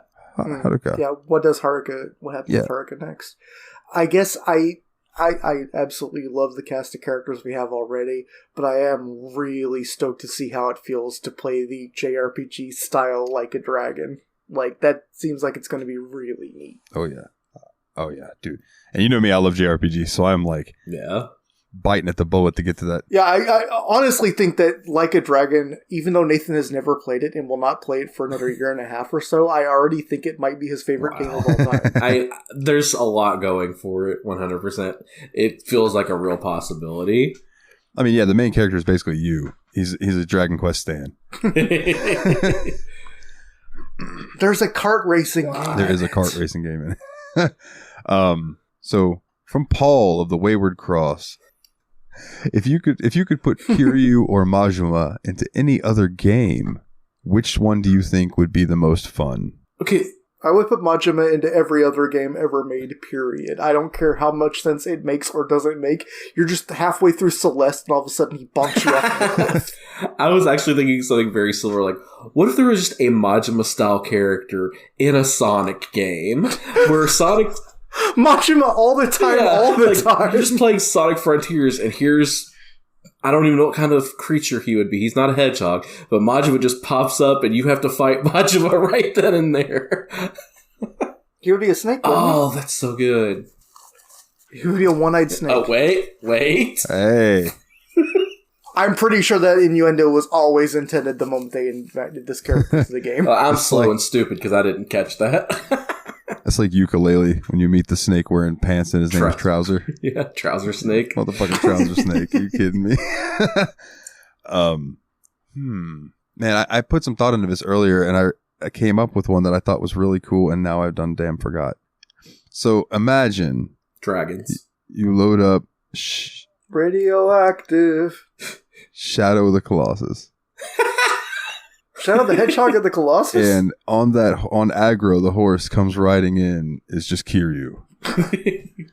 And you go up against all these monsters that are like kaiju, and what does he do? He just like punches them. And you just sit there and you just have to combat them, and then it becomes like a War of the Monsters game, but it's just Kiryu fighting. Also, I really do feel like the story of Shadow of the Colossus would have been 0% different if Kiryu was the main character. Genuinely, he would have done the exact same thing. I would like to play a collectathon as Majima. Like a Jack and Daxter style game where you're just like Majima Zooey. That would be fun. Or like a Metal Gear game with one of them. Kiryu and Majima are Banjo-Kazooie. So you just have Majima popping out of your backpack as your Kiryu running through trying to collect everything. Occasionally he still fights you. Oh man, okay. From Laxby, who would be your favorite antagonist from the Yakuza series? Or if you... That's unfair. We already have tipped our hand really. I'm not sure I consider him an antagonist. So... He's maybe a dude. He's an anti-hero. He's an anti... I'll take anti-hero. Are we all talking about purple jacket guy from Zero? I was talking about Majima. Oh, okay. I was thinking of, what was his name? The one who ended up going out like a hoss. Awano. Yeah. Oh, Awano, I really liked Awano. He's more of an anti-villain. Yeah, but he still can. I thought we count him as a villain because he is one of the three major antagonists in that game. Yeah, for sure. So that's a good answer. His part 2 because I'll just throw this in here anyway. What would be your favorite Sega antagonist? Favorite Sega antagonist? Damn, that is a... I'll start with the tough Yakuza question. part 2. Mine is Lieutenant Kuze from Yakuza 0. I just love everything about Kuze. Yeah. He's just honor-bound, straight-up, real-ass Yakuza. He didn't give a shit about any of the politics. He just wanted to do what he was supposed to do as a lieutenant in the Yakuza. And he was damn good at it. Just Kiryu was better. Like, And when he comes down to it and he's like coming up at you in your face and he's just like, dude, you beat my ass last time. I've got to try to beat your ass this time. Like, that is so respectful. So Kuze was manly. just the Yakuza's Yakuza. And he didn't die in Zero, did he? Because I would like to see him again. I think don't he Iwano was does, the only one that actually. did, when I think about it. Iwano got you're murked. right. Hold on, please. Yeah. Kuze Yakuza. Damn, I gotta look it up because if he's not dead, what the fuck happened to him after? Maybe he just retired or something. My Sega one's going to be kind of basic, period, because I can't go against Eggman. I love Dr. Eggman, like Sonic antagonist. You can't really fuck with it. That's fair. Now, is Robotnik and Eggman the same person? Yeah. Okay, just making sure. Yes. I mean, Dalton, you can reach back into the whole Atlas library, too, for your answer for the Sega one. I know, my answer should just pretty much be God. Apparently, Kuze ends up becoming a civilian, is the best guess given by the Yakuza Wiki. Yeah, I mean, God is a pretty big antagonist, true. I mean, there's so many JRPGs that you play, and at the end, you're just fighting God. And I know I can think of one Sega game in particular that happens, so I'll just, that's God. Who's that? My least I've never heard favorite antagonist in a Sega game is Vincent from Catherine. Fuck that game and fuck that guy. That really is the worst. The only thing good out of Catherine is that game like semi-spawned the art style for Persona 5. Like that's the only redeeming quality of Catherine to me. My favorite Sega antagonist is Hatsune. One day she will kill me. She's glorious. All right. Willie, did you give your favorite Yakuza? I said it was really obviously okay. Majima. Okay. So the next one's from Madokin Queen, old Steph, and I feel like this one's directed at me. It is. When will you play a video game with me again? Well, here's the thing, Steph. For one, I don't think you're listening to this. For two, stop playing Dead by Daylight and play a game that's fun. I would love to play like Devour or Boomin or Inside the Backrooms or what was the other one that we really liked? It was the Tomb one. Starts with an I. Mario. Doesn't matter. I'll play any of those games, but here's the thing.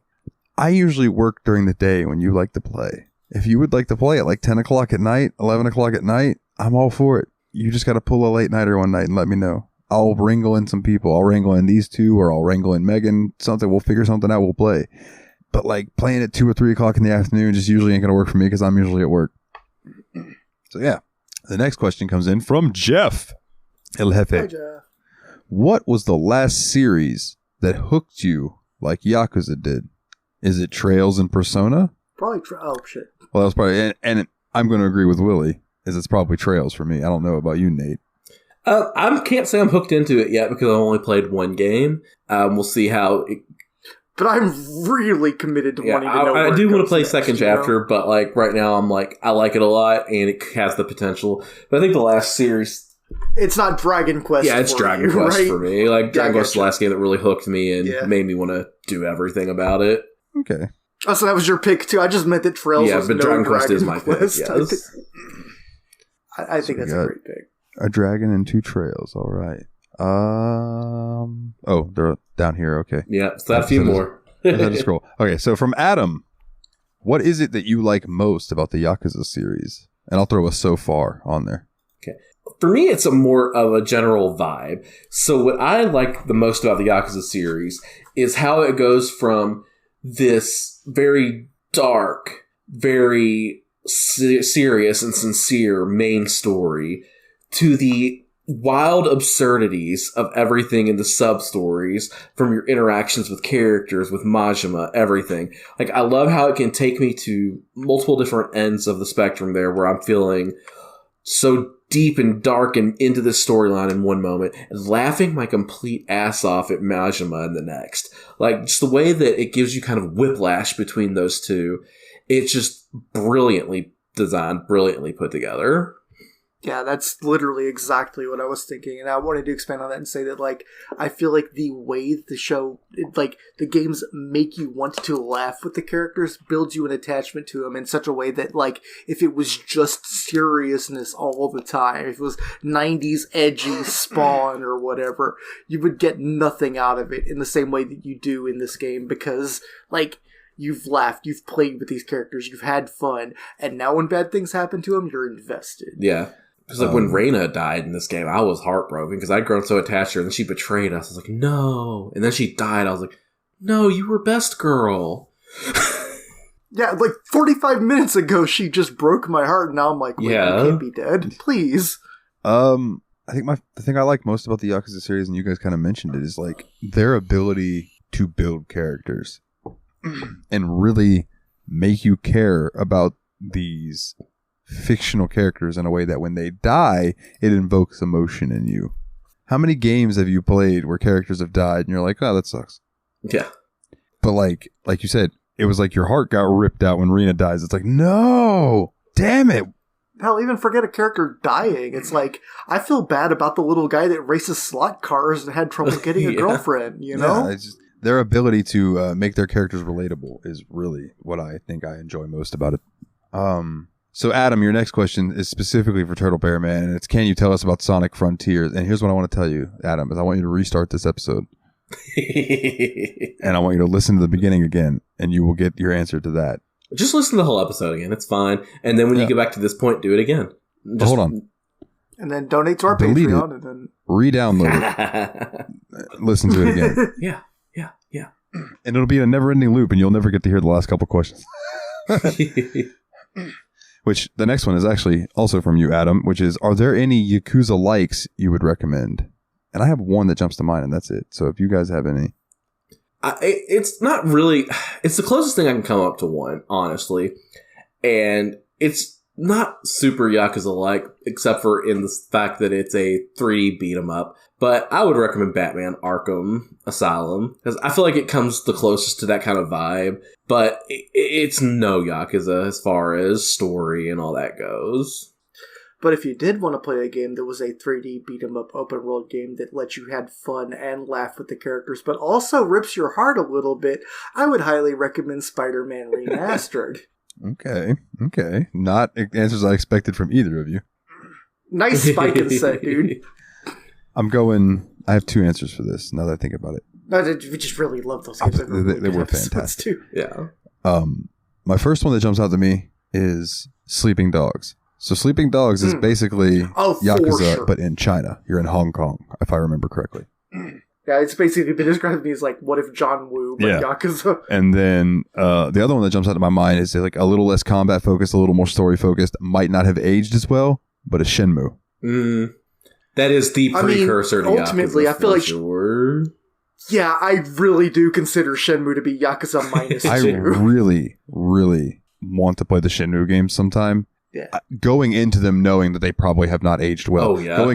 Going into them knowing that there's a quest at some point where this girl's like, yeah, we have to take it's 2 hours to walk there, and we'll get there in no time, and then you walk the 2 hours. Yeah. Like, there are things like that in that game, but the whole time you're walking, they're talking, they're building character and things like that. So again, it's like, I want to just experience that and why people love the Shenmue series so much. Yeah. So. Yeah, and like, Yakuza wouldn't have got there without Shenmue. Grand Theft Auto 3 probably wouldn't have shown up without Shenmue. Like, it is definitely one of those games that built this genre before it was a genre. So I am really interested to see that, just to... I don't know, just to learn my alphabet. It's one that you definitely, I feel like, I haven't played either, but it's one that if I go to play it, I have expectations. I know it's going to be rough. I know. Yeah. But that's part of the charm of it, I feel like, at the same time. So, like, if we do get around to playing that one at some point, it's one I'm going to put the time into, but I'm not going to convince myself that I have to win, you know? Yeah. And luckily, at least now, it's like you can get them as Shenmue 1 and 2 remastered. They come in a collection together.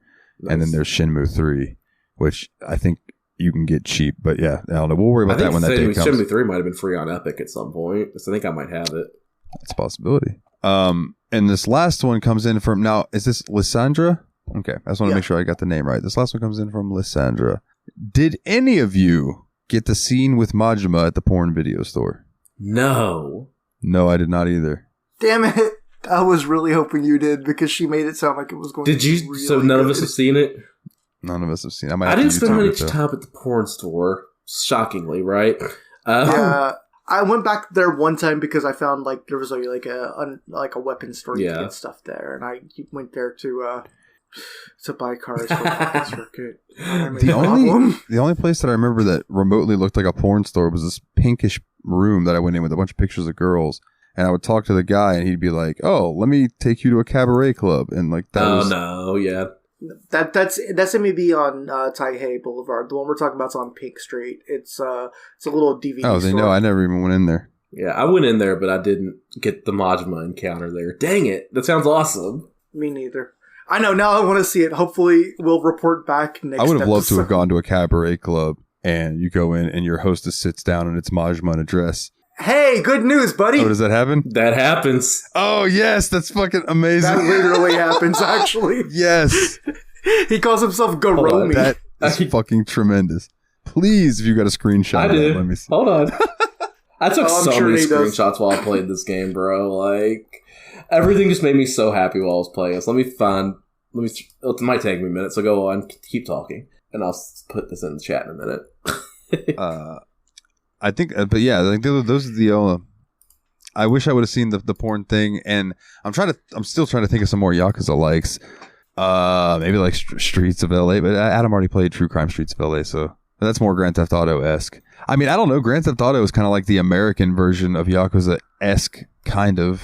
It's less of a beat 'em up and more of a sandbox, but yeah, maybe Saints Row. Dalton, check out a context.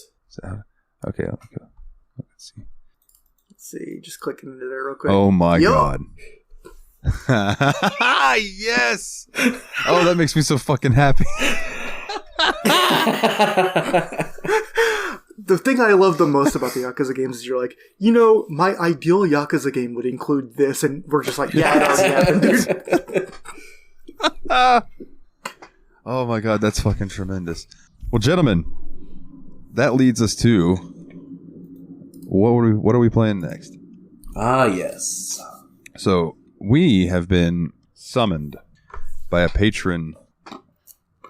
Oh, they got that soapstone. Wait, is soapstone what it's called in Dark Souls? I haven't played Dark Souls in a while. Yeah. You know what? Don't worry.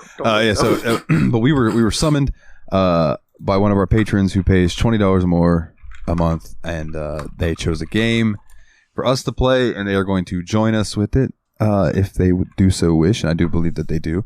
We are going to be playing One Kingdoms of Amalur, a game that I think was severely overlooked in its time because it released around the same time as Skyrim. So it kind of got buried by that. But I mean, story by R.A. Salvatore, designed by Todd McFarlane. You can't go too wrong with it. And Nate, I believe you've dabbled in this and said that you actually do enjoy it. Yeah, so far what I've played, I've liked a lot. So I hope there's fishing too. I haven't found it if there is. I don't think that there's fishing. I apologize. I'm literally unplayable. 0 out of 10.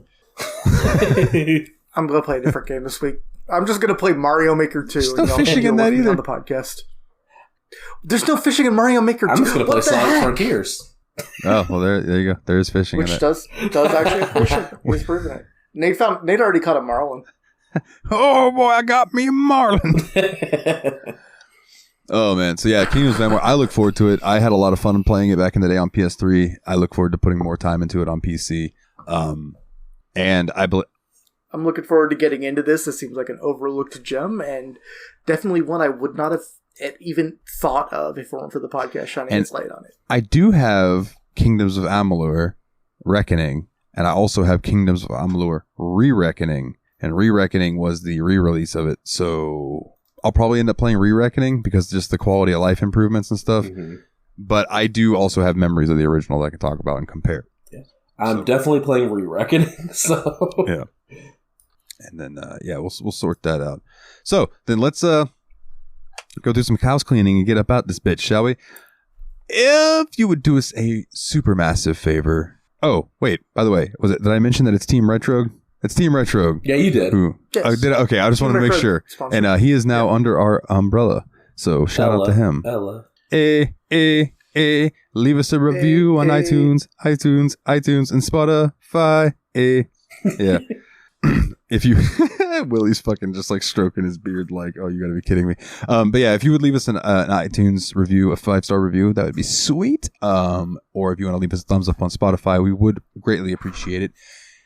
I used to plug social medias here, but there's only one that really matters anymore, and that is bit.ly/TSMP Discord. Come and join the Discord. It's always popping up in there. Everyone's super nice and welcoming, and it's wonderful. Come join the family.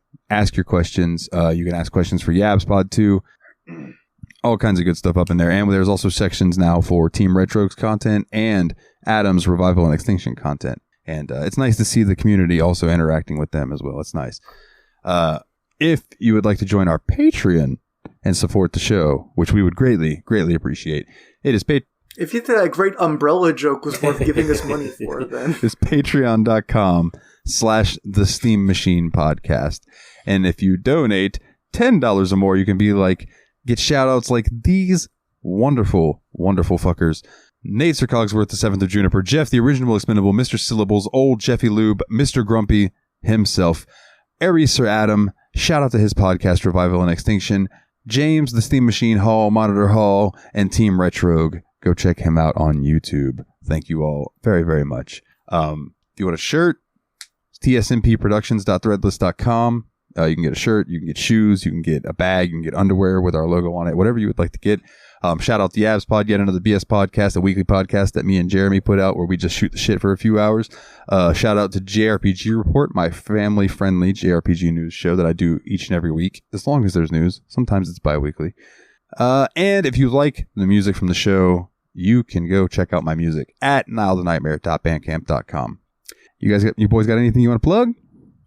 if you want pants, go to Target. If you want coffee, go to Dunkin' Donuts. Wait, we should not be plugging people. If you want pants, do not sponsor us. Yeah, you know what? We're giving away the milk for. And if you want funny game talk, then tune in 2 weeks for the next episode of a Steam Machine podcast. And until then, they are the Destructo Pros. My name is Dalton, and as always, guys, I sing for you.